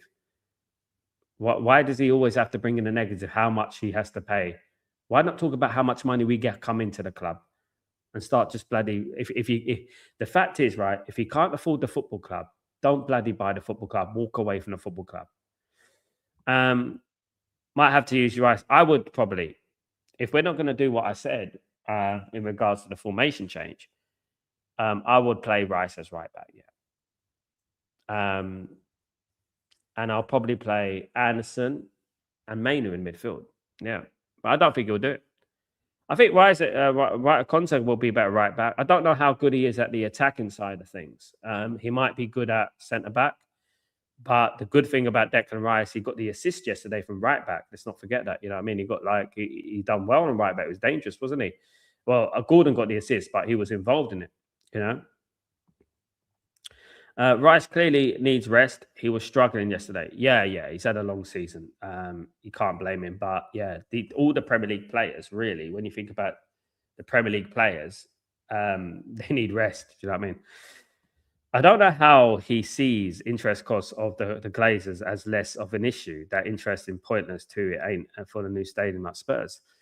Guys, you know what Spurs have done? They've completely debunked his theory. And this is why a lot of the fan base who support Ineos bootlickers is because Spurs have made them look stupid. Spurs have gone out there and just dropped 180 million on 2 players plus the wages. They don't have Champions League football. They built a billion stadium. They didn't get a loan or grant for it, by the way. And they can still slap down money on transfers. Right? Let's not forget they sacked their manager last season as well. They had to pay Thomas Franke quite a significant amount of money as well. Right? And they're still here making major moves. Now you can try and look at Tottenham, just see how far Tottenham get. Mate, Tottenham are not finished. They're going to go after Krupi next. Have you heard? You know, they're not finished. This is how an ambitious club act. I don't know where they've got the money. I don't know how they're getting the money. I heard they had some investment from somewhere. But if they go out there and get Krupi, guys, you have to take them very seriously. You have to take them very seriously, you know, because they are not finished. You know, they're not finished. Tuchel need to trust him in some games. I'd like to know why managers don't trust Kobe Mainoo. Tuchel's not the only one. Yeah, absolutely. You know, Tuchel's not the only one at the end of the day. And to be fair, you know, there are other managers who have not believed in him like that. Well, obviously, Amram didn't. You know, he didn't believe him in Mainoo. For whatever reason, but you know, maybe Mainoo just needed to be a little bit patient. But yeah, I don't know what's going on with that. I like Mainoo, and you know, I think that he's being treated unfairly in a way. I think he's the only player, you know, who in our squad who can actually keep the ball. You know, he can actually keep the ball, and technically gifted. You know, technically gifted. You know what I mean? At the end of the day. Hi, guys. Bath time. Long time no see. How you doing? I hope you're doing well. Hi, could you please confirm the exact wage of Potatoes fans? It's about 250 million, 250 million pounds. That's how much he's getting at the moment, I believe. 250,000 pounds. Sorry, 250,000 pounds. I think he's getting. Who cares? We've been paying bloody Mason Mount 250,000 for not doing anything. Do you know what I mean? Niche.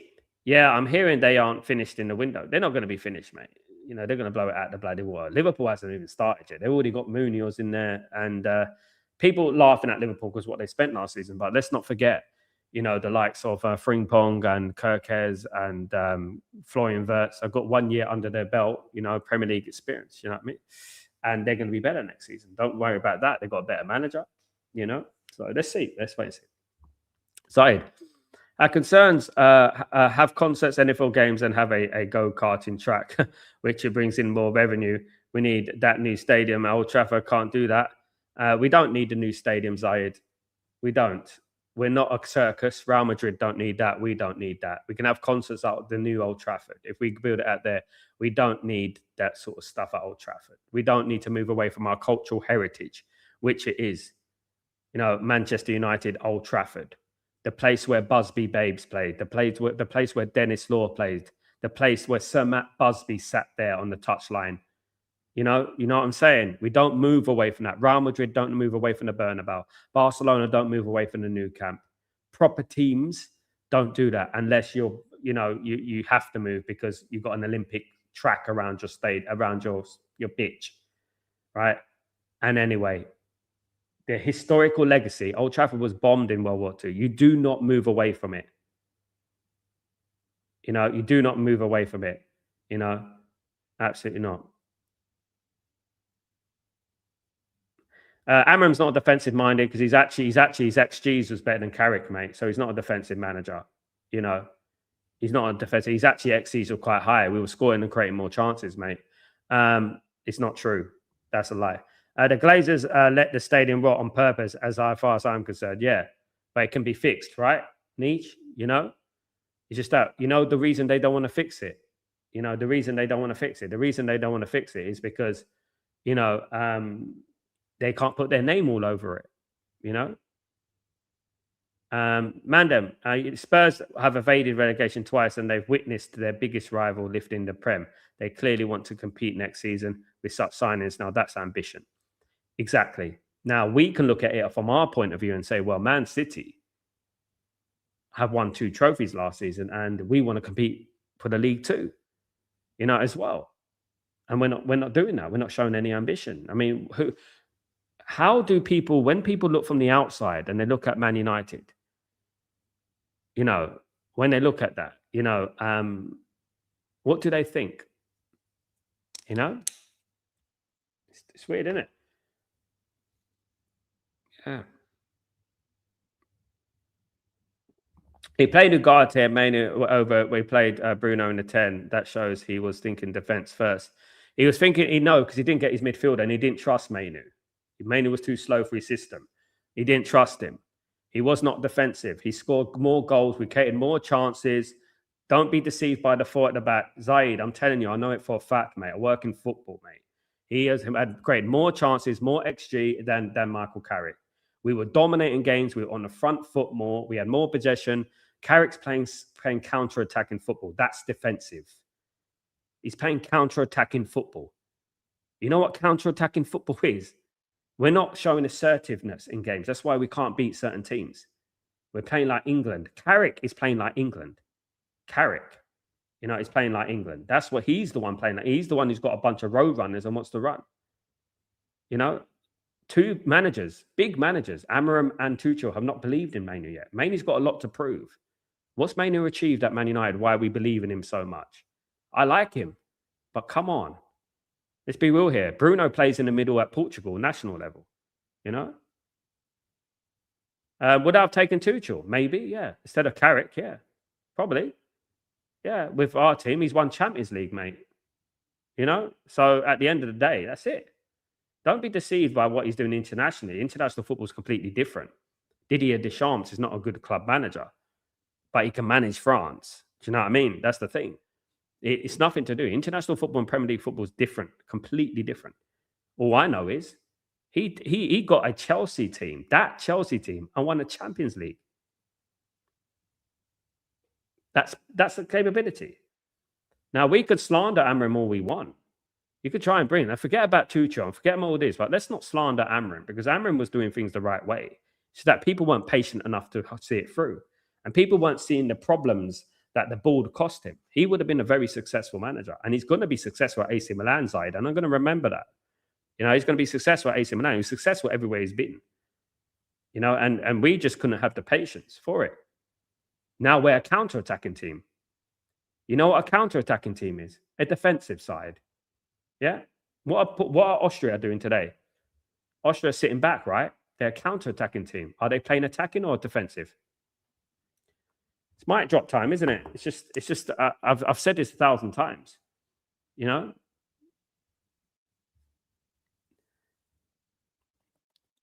Mainly's not Paul Scholes, bro, and he needs to do a lot more. You know, and at the end of the day, and yeah, let's wait and see. Next season's a massive season, and that's all I would say. No more honeymoon periods. I really do hope so as well. I really do hope so as well.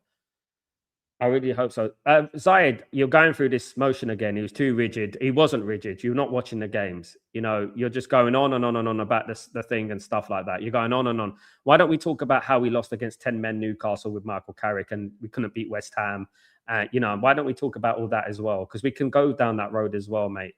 You know, at the end of the day, you know, he was playing that for a reason. He was playing that so we don't have to, in the long term, he was thinking long term. He weren't thinking short term. He's thinking long term. He was trying to change the philosophy of Manchester United by keeping the ball. And that's what he's trying to do. But we still had more possession. We still dominated games more. We still had more press. We still had better XG. We still had better top chances created. Do you know what I mean? Absolutely. Like Marky Mark says, I would never slander Amram. He wouldn't be where we are without him. Exactly, bruv. But now we are going right back in the same direction. Exactly, Mark. Thank you. People they don't understand football. They see football as I kick ball in goal, I win. That's how they see football. I'll be honest with you, Marky Mark. That's how they see football. They don't see football in complexities, you know? Niche, imagine he slaps us in a friendly. Let him do that. It's only a friendly anyway. But yeah, I wish him all the best at Nani Seminar. And I find it weird that people keep bringing up his name. Carrick wouldn't have had this platform if it wasn't for Amram. You know? You know? How can you play, I say Amram's rigid when he played Ruben? Exactly. So it's a contradiction.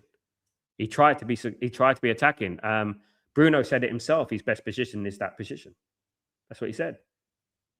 You know, at the end of the day. And also, Zaid, we didn't play a back five.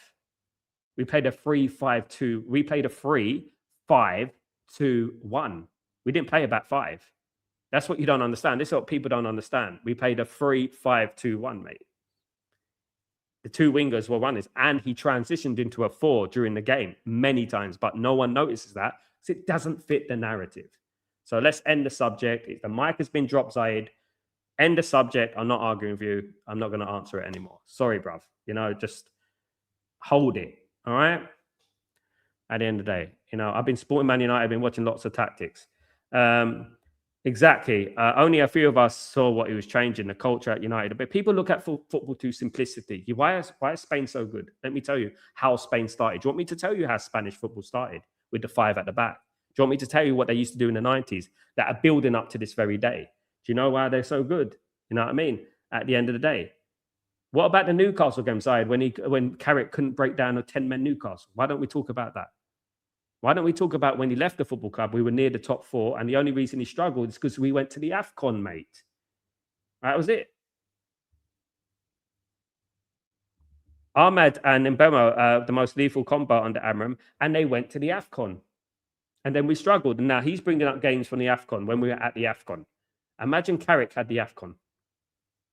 No more, Zayed, man. I don't argue. I don't argue on this channel, mate. I've got too much going on to be arguing pettiness, especially when I know what I'm talking about. If they don't see football in complexity, why not just play the older formation? Yeah, 3-3-2-2-3. What? We would have finished third, mate, Zayed. We would have, because I predicted it before the season that we're going to come third. We would have done. We would have done. We would have finished third, mate. Yeah, how do you know it don't? How do you know we wouldn't have done when we were up there when he left the football club? I tell you what, if Carrick managed the club from the beginning of the season, we wouldn't have finished third with the AFCON. Now that's enough, Zayed. One more, Zayed, and it's goodbye, mate. All right. So don't start arguing with me on here because I know what I'm talking about. All right. I don't need to. You know what I mean? I talk about that, and you're one of those people who just keep on and on and on and on and on and on, and you've got this obsession about Ruben Amram. And Ruben Amram did very well for his football club, wish him all the best, and move on from it. Because your obsession is weird, bruv. I'll be honest with you. It's weird. You know what I mean? It's weird. I'm called you and I'm giving you facts. You're trying to argue with me with facts, mate. That's why you disappeared before, because you can't handle the heat in the kitchen. If I give you facts, take the facts, appreciate it, bruv. You know what I mean? At the end of the day, appreciate it. At the end of the day, appreciate what he was trying to do. Understand what he was trying to do. You don't understand what he was trying to do because he came at a time when everything in the back of the club was toxic. You know, it was toxic. Now let's see how Carrick does. Let's see if Carrick can win the league like he has done. Let's see if he can win trophies like he has done. Let's see if he can do that like he did at Sporting Lisbon. Let's see if he can be unbeaten in the Champions League. Let's see if he can do that. All right, let's go. Let's see next season him being unbeaten in the Champions League. Let's see him beat Man City 4-1. Let's see that. Thomas, I don't expect any different style of play from Carrick, same as Ole Gunnar Solskjaer. Exactly. Basically, a watered down Jose Mourinho style. Thank you, mate. People don't understand that. They're very simplistic about football. You know, at the end of the day, they're very simplistic. Thank you, Bobby. Now, Saeed, believe what you want to believe, mate. Believe in fairy tales. Believe what you want to believe. It's all good. You don't understand football like we do. We've got a degree on football. We've got a PhD in football, mate. We don't just see things from what they are. We look deep into it. Bruno said that, right? Many people have said the same thing as we're saying right now. You know, he said exactly the same thing. Dalot said that. Just now move on. Anyway, we're waiting for this game, guys. Second half ready to go ahead, of course. 1-0 to Spain. Can Austria get it back into the game? Counter-attacking style Austria, of course. Can they get back into the game? Let's wait and see.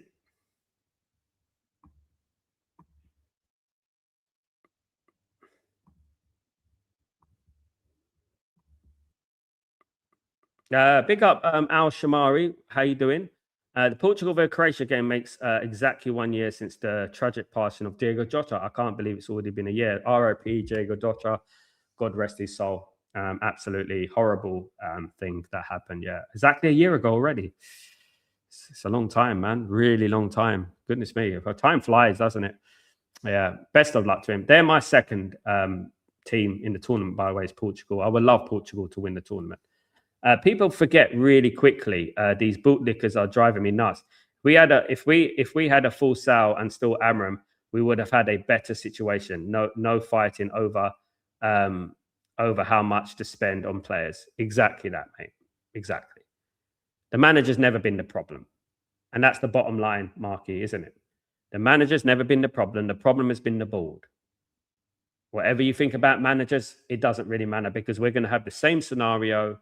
Whether we have Luis Enrique, Ruben Amorim, Thomas Tuchel, Michael Carrick, eventually it's going to come back down to default settings because we've got a bad board. Simple. People are not ready for long-term vision. This is why they will get no results. This is why we won't win the league. And what we're getting right now, what we're talking about right now is an example of people not being patient. You know what I mean? Absolutely. RIP, Jota. Great player. What we're seeing right now, right? And I don't like coming on there defending people. I like to forget about people and wish them the best of luck. And that's what I'm going to do with Amorim. That's it. We move on. And I don't want to hear about, lies and slanderers that Jim Ratcliffe and Barada planted in the media against him. Do you know what I mean? Just because he got sacked because he called out the board, not because of his results. And that was it. That's the fact right there. Absolutely. Niche, no, it's too late for me, brother. It's on at 3 a.m. I can't do it. I've got things to do. Where I am, it's at 3 a.m., where I am. So, unfortunately, I would love to do it, man, but I can't do it, unfortunately. I'm doing tomorrow morning's game. I've forgotten what game it is. Let me have a look. One sec. I think it's Switzerland against Algeria, if I'm not wrong. I'm doing tomorrow morning game. Yeah, it's 3 a.m. where I am.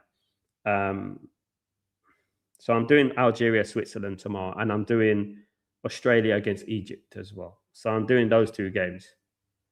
I'm in the Middle East, niche. I'm 3 hours ahead of the UK. I'm 3 hours ahead of the UK, bro. I'm in Abu Dhabi. Yep. Look at the time.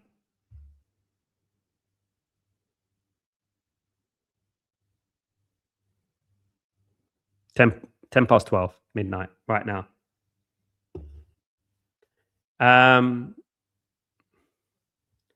Big up, niche.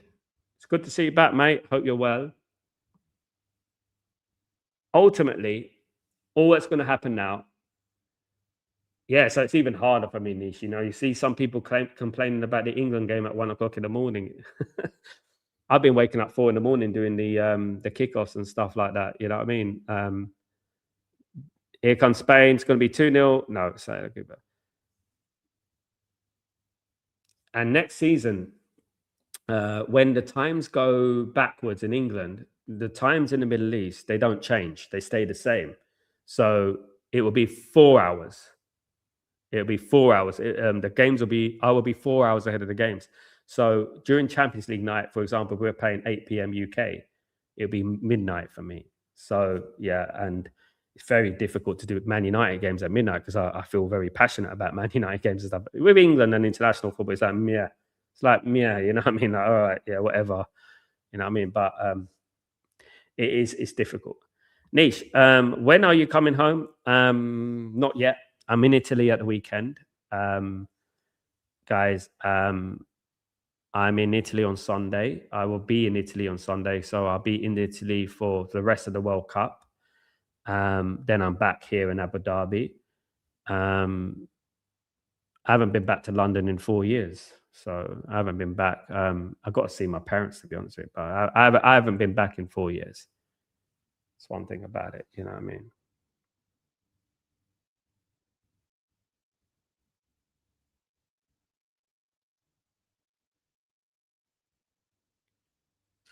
The same fans who are slander Carrick. Don't worry about it. They're going to slander Carrick very, very soon when the results don't go his way.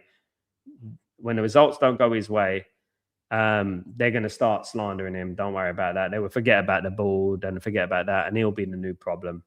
You know, that's it. He's the one who's going to be the negative manager. He's the one who can't manage. He's the one, and it'd be new. It'd be a new punching bag. That's what it's going to be.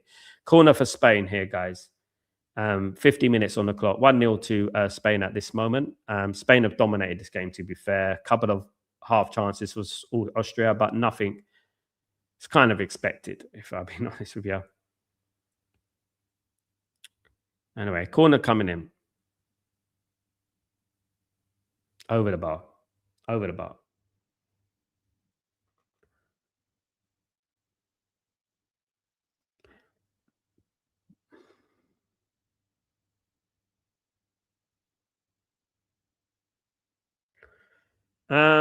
Gregory, London is home. I love London and I love my hometown. I love my home country. Of course, I do. It gave me an opportunity in life. It's where I was raised, it's where I was born. But right now, sometimes you have to live in certain countries. Like, you know, it's always good to live somewhere else once, at least once in your life. I've been blessed to live a couple of places, you know, and I'm living in a country that, you know, is great. It's great. It's safe. You know, it's safe. It's modern. It's, you know, everything about it is just great. You know, and progress as well. So yeah, I have no problem with it. Um, I go to Italy a lot, so obviously I'm going to Italy on the weekend. I will be there on Sunday, and yeah, I'll probably go back to London probably sometime sometime next year or something, something next year and stuff. You know.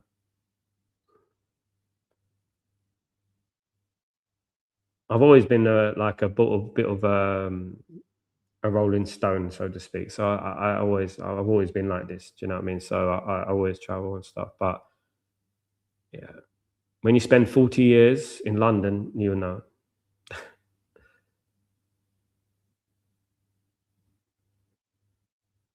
Throw into Spain. Spain are just cruising through this game, guys. Cruising through this game. absolutely cruising. Nothing from Austria at the moment. Do I expect Austria to have a chance? Maybe. Maybe they can have a set piece or something. You know what I mean? Um,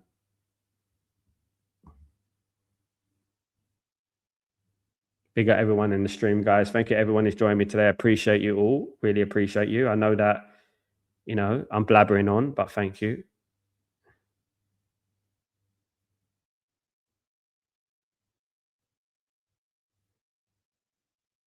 Let's not forget, what happened with Ole Gunnar Solskjaer. We all remember what happened with Ole Gunnar Solskjaer, don't we? When Ole Gunnar Solskjaer walked into the football club and what happened to us and how excited we were. Ole's at the wheel, the songs that were coming out and everything like that. We were all positive, and we all know what happened today, didn't we? The wheels fell off very, very quickly, and we have to be very, very stubborn in our will to fall for the same old trick. The PTSD, maybe call it whatever you want to call it, but we have to be very careful not to fall for the same old nonsense. You know what I mean? Because it's quite evident that there were things last season that I saw from Carrick that I'm concerned about next season. Yes, he needs better quality, but if he doesn't get that quality, I am concerned about the one-dimensional tactics. You know what I mean? And I'm a little bit concerned about that. And I hope he succeeds because I like Carrick. Met Carrick, I love him. I got a great person. And hope he succeeds. Man United legend. Not many people can step up for a penalty in a Champions League final. You know what I mean? The fact that Mateus Fernandez, and De Zerbi, the lies about he's chosen De Zerbi over Carrick because of Carrick is a lie. It's not. It's a lie. It's not. We just didn't want to pay the money. It's as simple as that. They're trying to sugarcoat it into this, by throwing someone else under the bus. But yeah, I wish him all the best. And I wish everyone who has supported. There's Kobe Jones on the TV. I don't know if you heard of Kobe Jones, ex-USA international, sitting next to Rio Ferdinand in Los Angeles. I would say the best USA team I've seen was the one with Kobe Jones and Alexi Lalas and those players. I think that was the best one I saw, in my opinion. In my life, I went to see them live. Actually, I went to see them at Wembley Stadium in 1994 against England. Yeah, after the World Cup. Shearer scored a couple of goals, I remember. Big up, everyone. Guys, smash those likes. What's going on? Let's get those likes up. Thank you, everyone.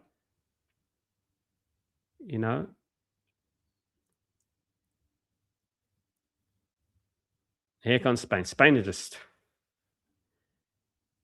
If you're going to get through to the next round, right, I would like you to understand that, Spain are going to keep the ball, but you got to have a plan to try and nullify that. It's like Spain don't have... It's like Austria don't have a plan, He looks like a Timu version of... Larson, what a striker. Tomash, we signed Larson too late. We had him on loan for a little while. What a striker, man. Honestly, he's nearly from Austria. He stayed at Celtic too long, didn't he? He stayed at Celtic too long. I mean, Alex Ferguson should have signed him a while. Even when he came at his age, I think he came to Man United at 35 on loan, and he was still banging in the goals. Do you know what I mean? Even back then, at that age, he was banging in the goals. What a player he was, man. Really good player. Sweden have produced some of the best strikers I've seen. The real problem is the owners. Yeah. The real problem is the owners. Absolutely. Thomas, you should be proud to be a Swede, mate. Swede's a great country, a great people, real talent, great strikers. Thomas Brolin, Darlene, John Dowd. What's the other one? Heinrich Larsson, Ibrahimovic, Kenneth Anderson, you remember him? Great players. Jan Moabi, Svensson, Larson. Let's not forget old Jesper. I spoke to Jesper Blomqvist about a year ago. I got to contact him again. He was supposed to come on the channel. Yeah, old yes, but played such a big role in our treble winning season. Every single one of those players were so important to our treble winning season. It was unbelievable, you know.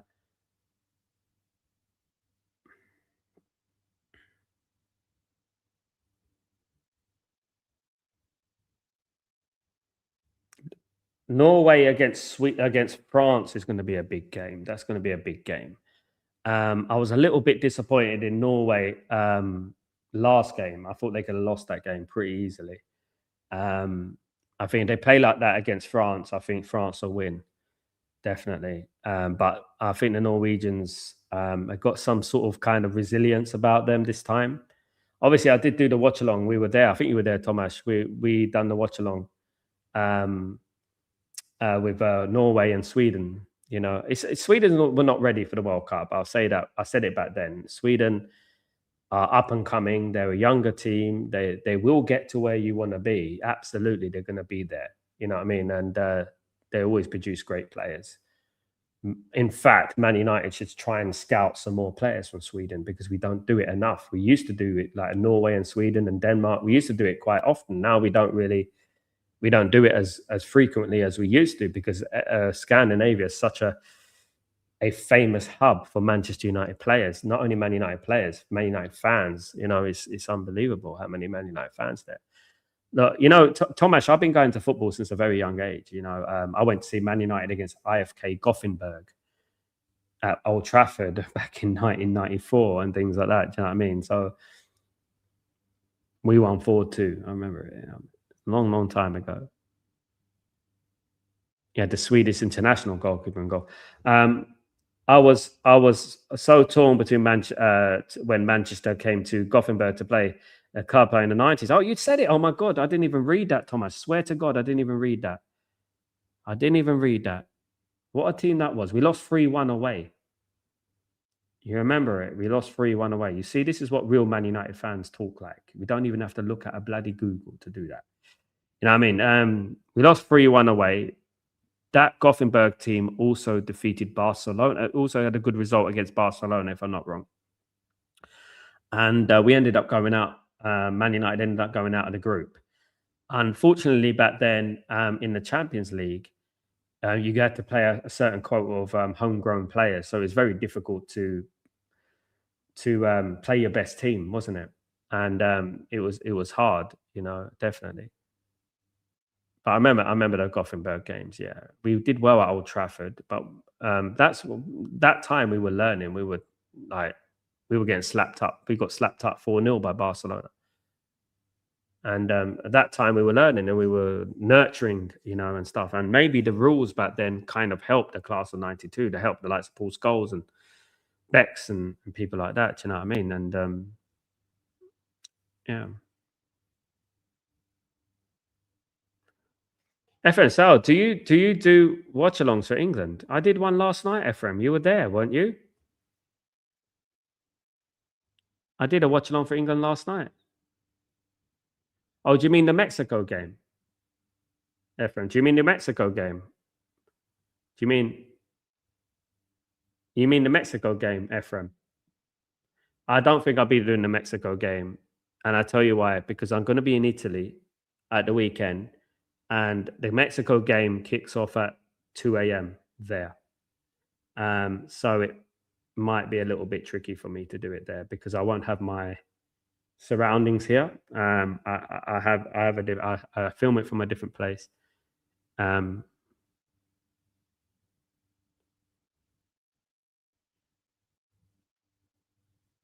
IFK Gothenburg. There you go. How they doing these days? Carlos Puyol in the stadium. How are IFK Gothenburg doing these days? Fair play to IFK Gothenburg. One of the very early memories, man, is IFK. Unfortunately, IFK Gothenburg has been terrible. We haven't won the league in 20 years, and the last 2 years we have almost been relegated. Wow, such a famous club, man. Such a famous club. If people know about IFK Gothenburg, there was such a famous club in Sweden back in the 90s. They had the Swedish international goalkeeper playing for them. You know, they had a few very, very, very good players, IFK Gothenburg, you know, and yeah, big club, man. If I had some money, if I was a billionaire, I'd buy one of these football clubs, and I'll bring them back to the promised land. I'll bring them back, you know what I mean?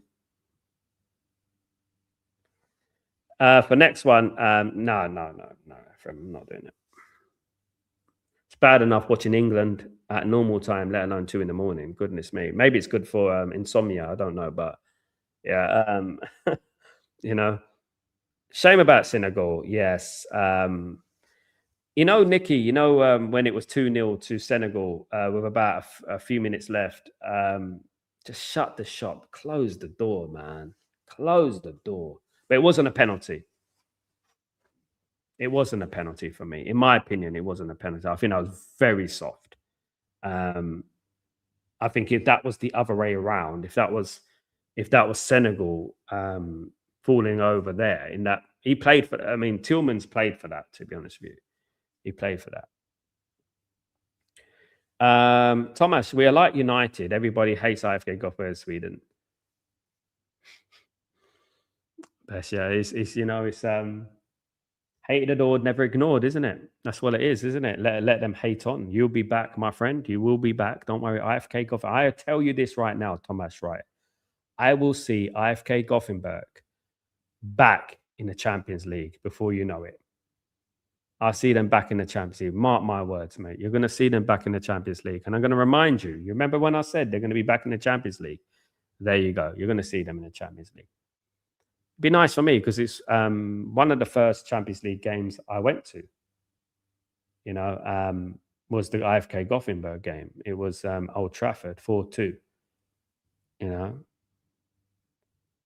But the first ever game I went to was way back in 1990. That was the first real game I went to way back then. Long time ago, man. Ephraim, no problem. Big up. Thank you, Ephraim. Yeah, I'm still doing streams. I'm going to be doing streams all the way up until Saturday morning. I'm doing Breaking Dawn on Saturday morning. I'm doing the Watchalong on Saturday morning. Then after that, I'm going to be not doing a stream until 2-0 to Spain. Game over. Game over. 2-0. That was coming, guys. Is there any point in Austria? Is there any point in Austria? Should have just got Italy in the tournament. Goodness me. Look, is there any point in Austria here? Look, goodness me. It's game over for them. It's over. It's over now. To move over now. It's Pedro Porro, by the way, the Tottenham player, who I rate very highly, by the way.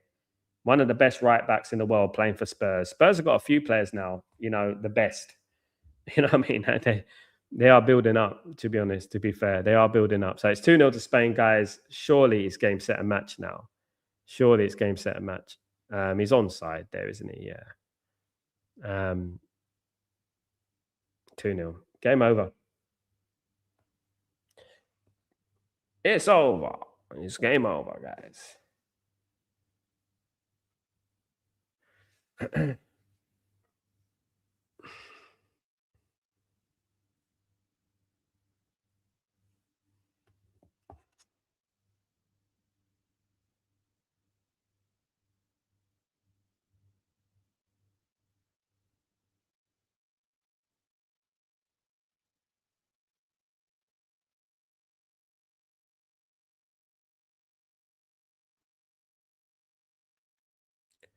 2-0 to Spain.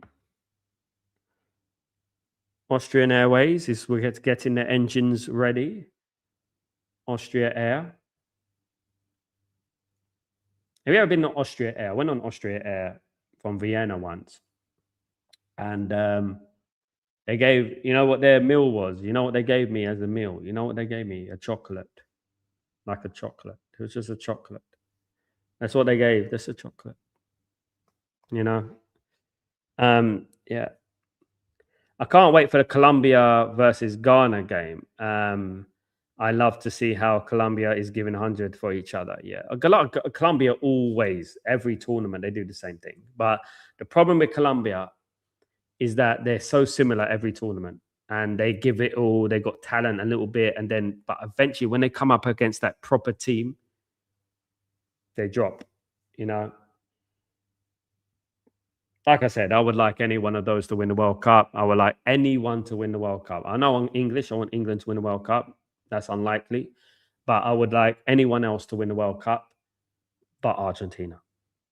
No to Argentina, man. No Argentina, please. Don't give me that nonsense. I don't want that.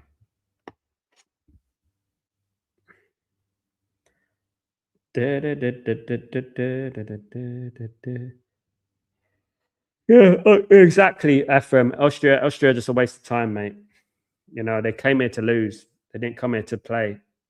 You know, and make an effort. It's embarrassing, man. Honestly,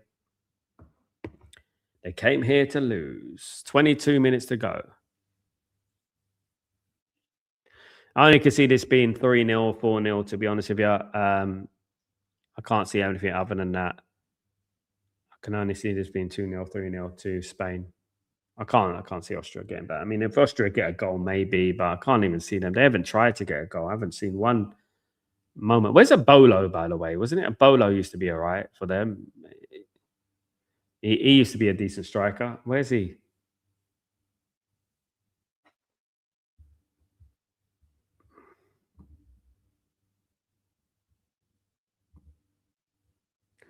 It looks like we are going to go against Argentina if everything goes well. I have vengeance since the Copa America final. Who's that? Who's going to go against Argentina? Colombia. You know what I'll be doing, innit? I'll be supporting Colombia. That's what I'll be doing. Innit? I'll be supporting anyone who plays them. I can't stand Argentina. I can't stand. Honestly, I can't. I'll be honest. They're not. I'm not the only one. You know. I know that I got a Maradona here, but you know he representing something different. You know and stuff. Yeah. I hope they lose. I hope they lose. Well, I would say they will lose to France and Spain. I'll say that right now.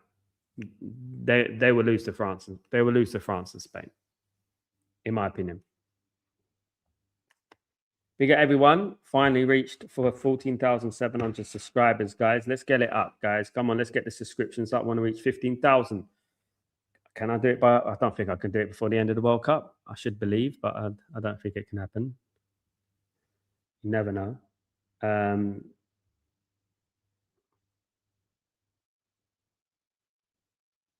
We got everyone.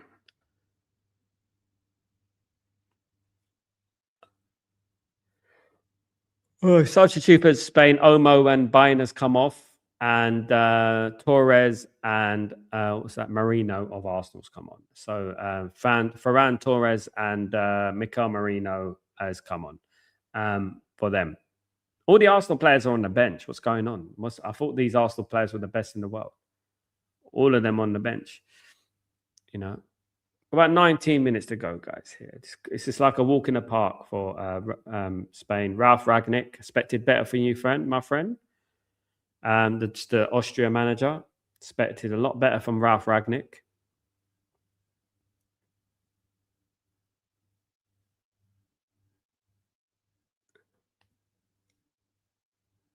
Oh dear. Ebola, is he Switzerland? Yeah.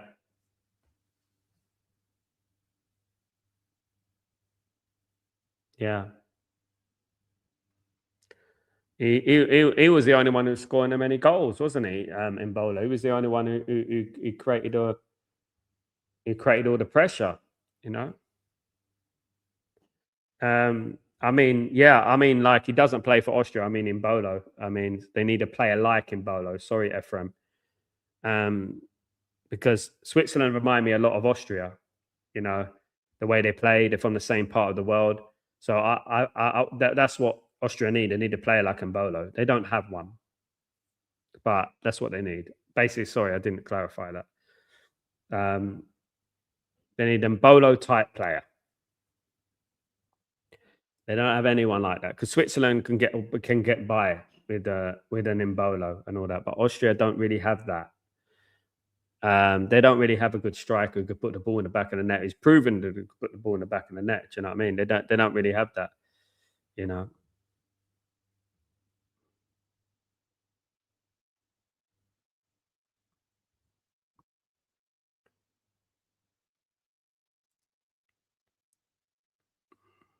Only Arnautovic is on the pitch. He's the only one they rely on, isn't it? And Arnautovic is he's way past it. You know.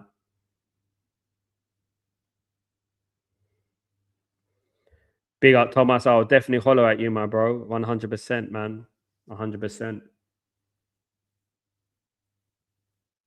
Need to go Sweden.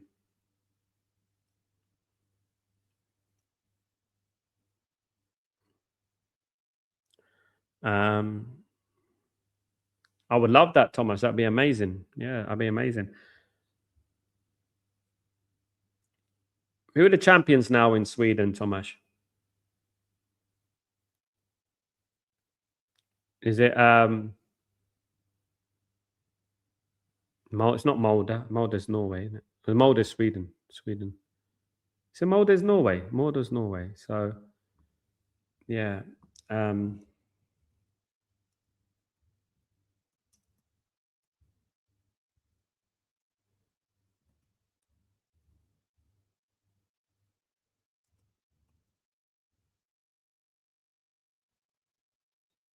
a little bit of a scuffle here.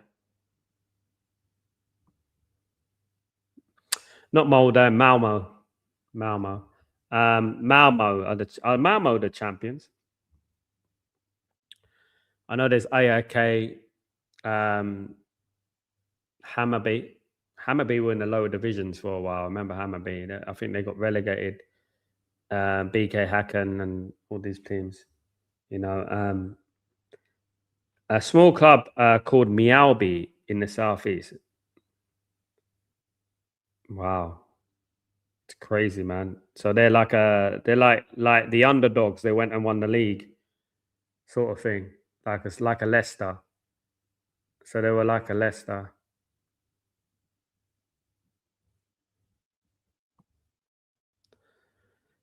All right, still 2-0, guys. I don't see Austria doing anything here. I really don't, unless something amazing happens. There was other team. What was that? The other team. It was called Your Gardens. Your Gardens. Is that what it is? Your Gardens. Your Gardens. There's teams like that.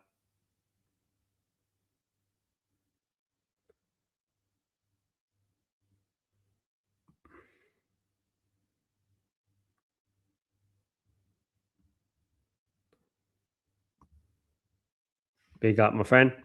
I do not think Argentina is that good. We'll wait and see who they play because at the moment, many teams in the World Cup, like these teams, have not really played anyone. Even Spain, you're looking at them today and you're thinking, well, they're expected to beat Austria. We hope for a shock, but it never happens. I think not everyone, Canada, USA, Argentina, France, not really played anyone yet. Let's see what happens when they actually play someone. But you can see the signs of who's a good team, who's not a good team. I see a lot of teams who are better than Argentina. I'm going to be controversial here. I actually fancy England's chances against Argentina because of the history. I think England could beat them. I would love that, because of the history and because of the rivalry and the competitiveness of that game. I think that England could beat them. It'd be nice to knock them out. It'd be lovely. It'd be lovely to knock them out. Corner to Spain. España. They got a corner here. Lamine Yamal is taking the corner. Lamine Yamal. But one game at a time, guys. Exactly. Gregory, one game at a time. That's what you got to do. One game at a time. One game at a time. That's what I was always told in football. One game at a time. Alex Ferguson used to say that, especially during the treble season. One game at a time. You play the next game and you try and win the next game. And that's it. And then you think about that when it comes. you can drive yourself crazy thinking about the games that you have to play and who the teams are in the tournament and things like that, you know. And you just have to say, okay, right, we're going to play Mexico next. This is how we can beat Mexico. This is how we have to play, you know. And you go, you try and beat them. You beat them. You go into the next one, and this is how you play that team. England can possibly play Brazil or Norway in the last eight. You know, it's no easy route for England. Thomas, you have naming all the teams from Stockholm. They are our rivals. Sorry, bro. But the ones we really don't like is the second largest club in Gothenburg. It's called Gays. Oh, they're called Gays. Okay. Pronounced like guys. All right. Big up, Thomas. Well, they're not as big as Gothenburg. I know Gothenburg. I don't know them. So there you go. I know Gothenburg, famous Gothenburg, blue and white shirt. I know them all day long. Do you think Bournemouth will sell Scott? Not for cheap, Nicky. This is the whole contradiction of the whole Man United fan saving money business. We're not gonna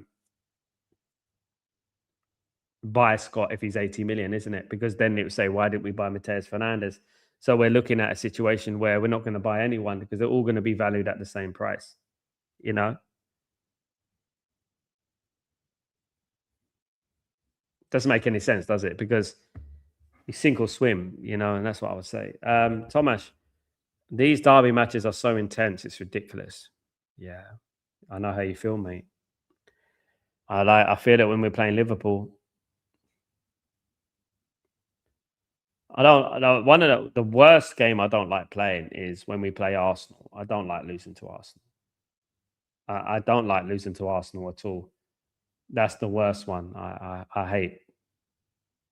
Obviously, there's a few in the Premier League that teams I just don't want to lose to.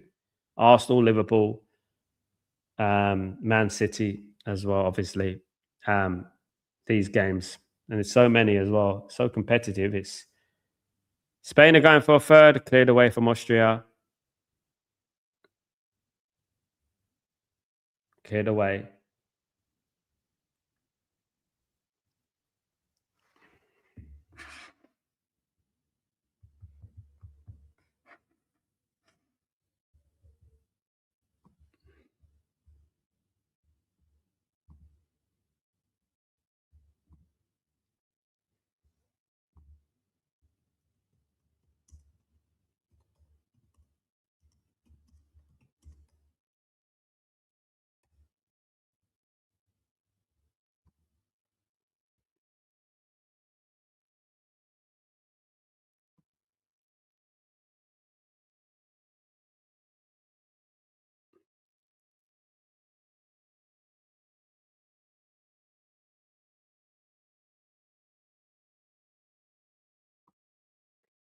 Cross comes in, header, oh wide from Austria.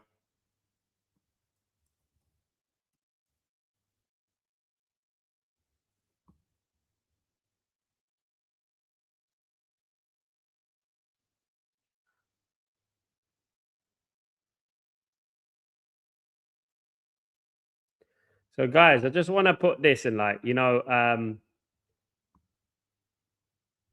want to show you this.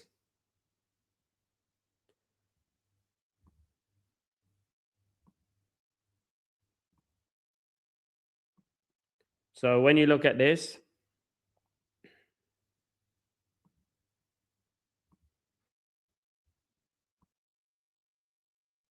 these are the teams that Mexico are beaten: Czechia, Ecuador, South Africa, Honduras. They drew with USA. Canada, drew with Canada. Jamaica, Honduras, and USA beat them in 2013. So these USA is their most difficult game, right? These are the teams that they've beaten. Now, when you want to look at England's results and you want to look at who England have had to play in that period of time, you would know the difference in quality, you know, is incredibly night and day, guys. You know, it's night and day. England could beat Czechia 5-6-0 easily. They could probably beat Ecuador 5-6-0 easily. South Africa easily. I'm talking about if we're playing that in England, you know. And there you go. Respect, but not too much respect. Context in football is very, very important, you know, and we have to remember that. Like Brad Friedel said it, um, keep them quiet the first 15 minutes, you'll be fine. And that's all you have to do. It's exactly what we have to keep them quiet for the first 15 minutes and then we go from there. And that's what I would say about that. Let's hope. And then obviously that's when it's not going to get any easier. Then England will have to play Norway or Brazil. Then after that, Argentina. Arnautovic's still playing, Ephraim, yeah. Arnautovic is still playing. Can you believe it? He was on the bench though. He used to be their main player, didn't he? They haven't produced any real players. They've still got Alaba playing for them, Ephraim, as well. Alaba's still playing for them, you know, as well.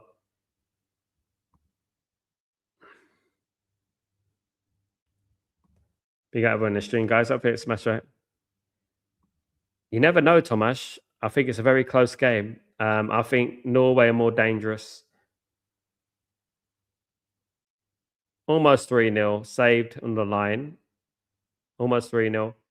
I think Norway are dangerous, and I think they have no better chance than beat Brazil than now. If they want to beat Brazil, they can beat them now. Norway against England, of course, you're going to have to look at Haaland against Kane, isn't it? It'll be Haaland against Kane, but England have got to get through Mexico first, and let's wait and see. You know what I mean? And like I said, I'll take it game by game. I always do. You know, I respect the opposition. I never say that we're going to lose. I never say that they're going to win. I never say that we're going to smash them.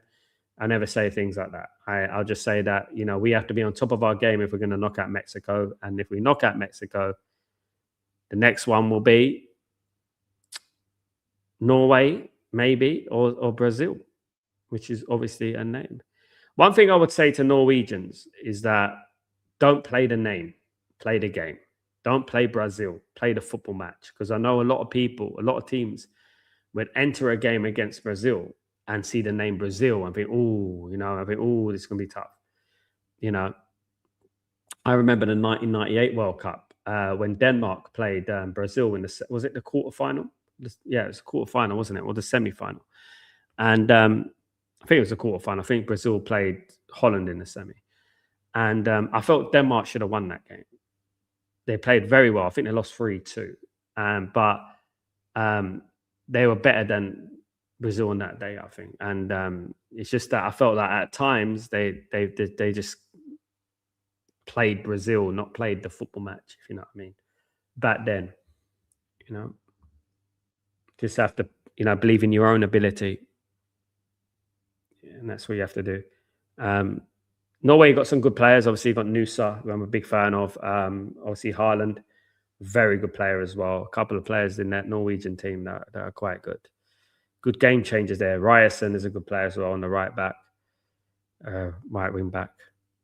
Chance for Spain. Cleared again. This has been one of the most one-sided games I've seen at the World Cup. Nothing from Austria. Absolute zero. Can they get something though? No. They're just prolonging the inevitable here, to be honest with you. We've got about 5 minutes to go plus injury time. Probably about 5-6 minutes of injury time, innit? It has been quite a mellow game, to be honest with you. It's good to watch a mellow game, you know, without being tense. Do you know what I mean?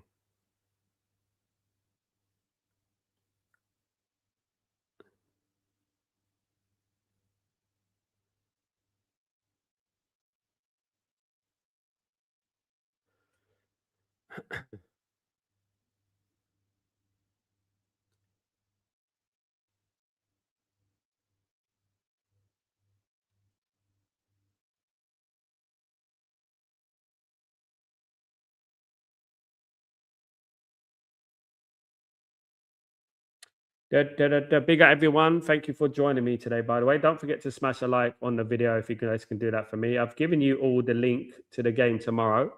So if you don't mind, you can join me tomorrow for that game. That'd be great. The Algeria Switzerland games, 7 a.m. my time. It'd be probably about 4 a.m. UK time, around that time, 5 a.m. Central European time. It'd be about that time. But I'll be live tomorrow for the Algeria game. Here comes Spain. They're going to make it 3. It is 3.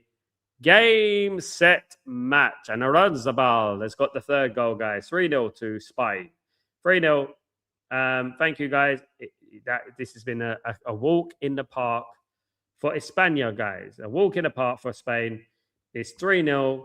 And Austria just made up the numbers today. They quite literally just made up the numbers today. Nothing but just rubbish. Absolutely useless, guys. Didn't even try it today. Honestly, well done, but no thanks, but no thanks, basically, isn't it? Was that offside? No, he's way on. Defensively, all over the place, completely 3. Spain should have had about 5 goals in this game. In all honesty, you know, I am chilled today. You know, I feel like chilling today. I'm tired, Greg. You know, this is like my 40th watch along on the World Cup, and yeah.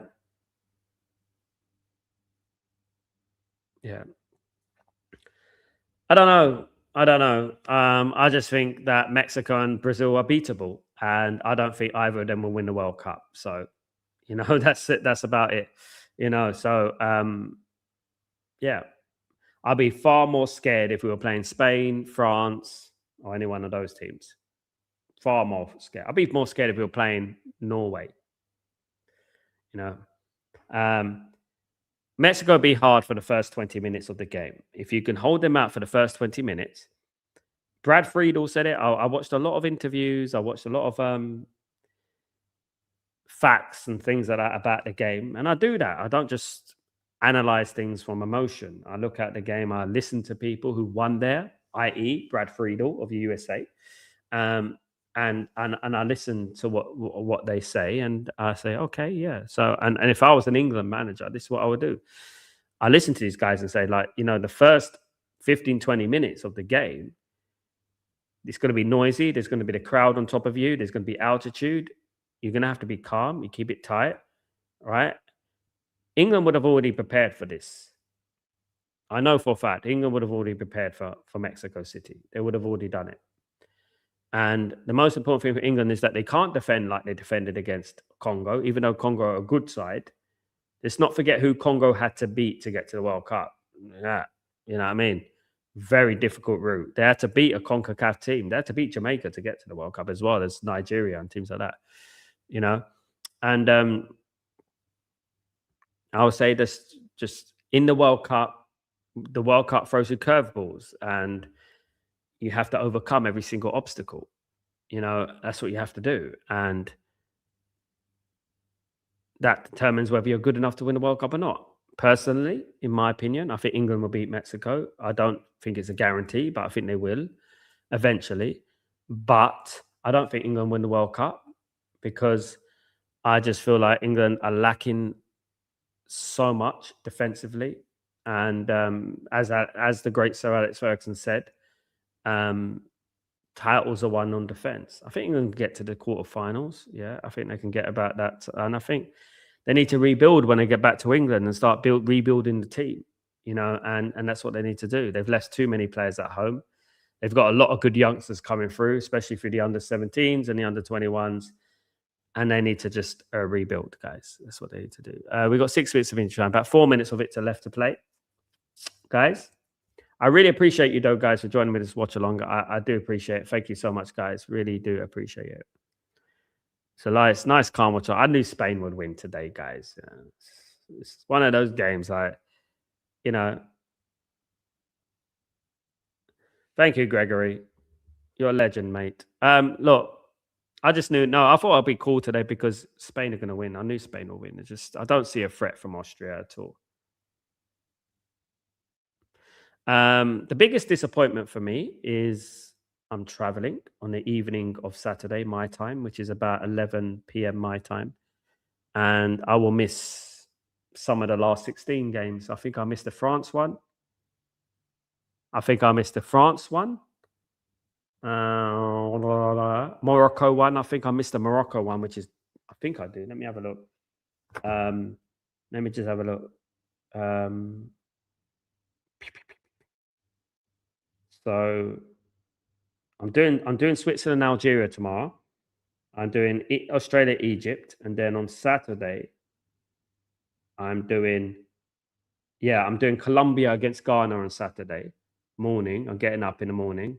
I'm not doing Argentina. Forget about it. That's 2 in the morning. I'm not. I can't do Canada, Morocco, sadly. But yeah, I miss France against Paraguay. I will be back. I will be doing, obviously, Saturday. I'll be doing Breaking Dawn. I'll be doing the Colombia game. But on Sunday I'll do the Breaking Dawn as well. Hopefully, I might do it on the train. Because I'm landing in Rome. Then I'm getting a train down to Napoli. England against Mexico in the UAE is at 4 a.m. For in Italy it's 2 a.m. That's crazy, man. That's a crazy.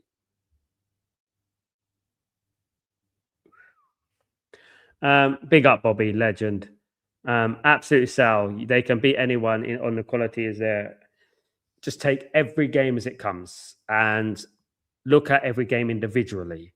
Don't look at a tournament. Look at a game and treat the game differently. Prepare for the game the right way, in the right tactics, the right mentality. Be respectful to the opposition, and understand their threats. And that's it. Because anything can happen in a game of football. It's only a game of football at the end of the day. And that's what I would say about that.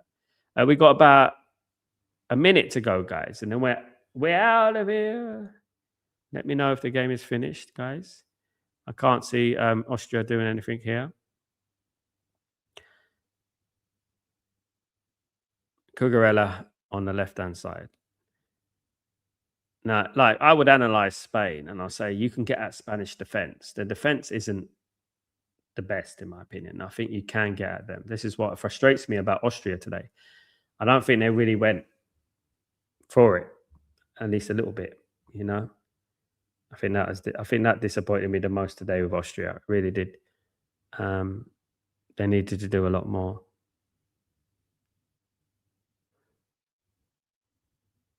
Dun, dun, dun, dun.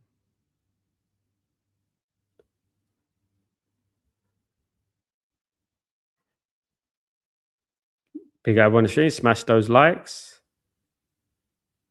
Full time, guys. Spain go through to the last 16 of the World Cup, defeating Austria today by 3-0. Comfortable win for Spain.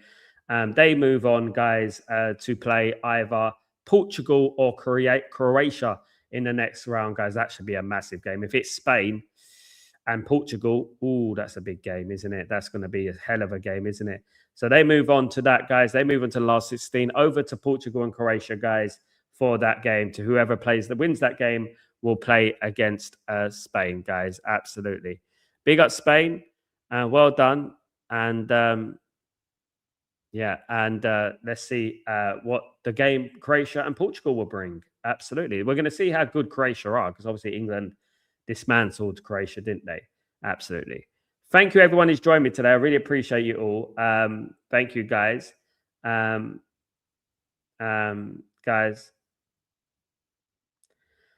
I think we were unlucky. We got a lucky escape with Tonali and Fernandes because they go for money. No, they didn't. Don't fall for that one, Nikki. No, they didn't. No, they didn't. They didn't go for money. They went because Tottenham went for them and they didn't. Let's not use that excuse, Nikki. We had no lucky escape with Fernandes when we're paying Mason Mount the same amount of money every single week, Nikki. Let's not do that. No, absolutely not.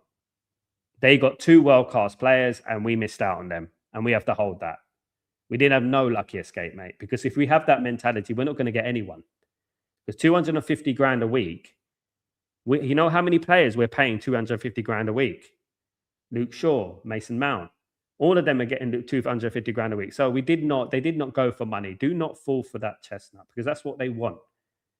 That's what they want you to think like. We avoided them. Lucky escape. What, 2 world-class players? There's not many world-class players, midfielders out there, that we're going to get.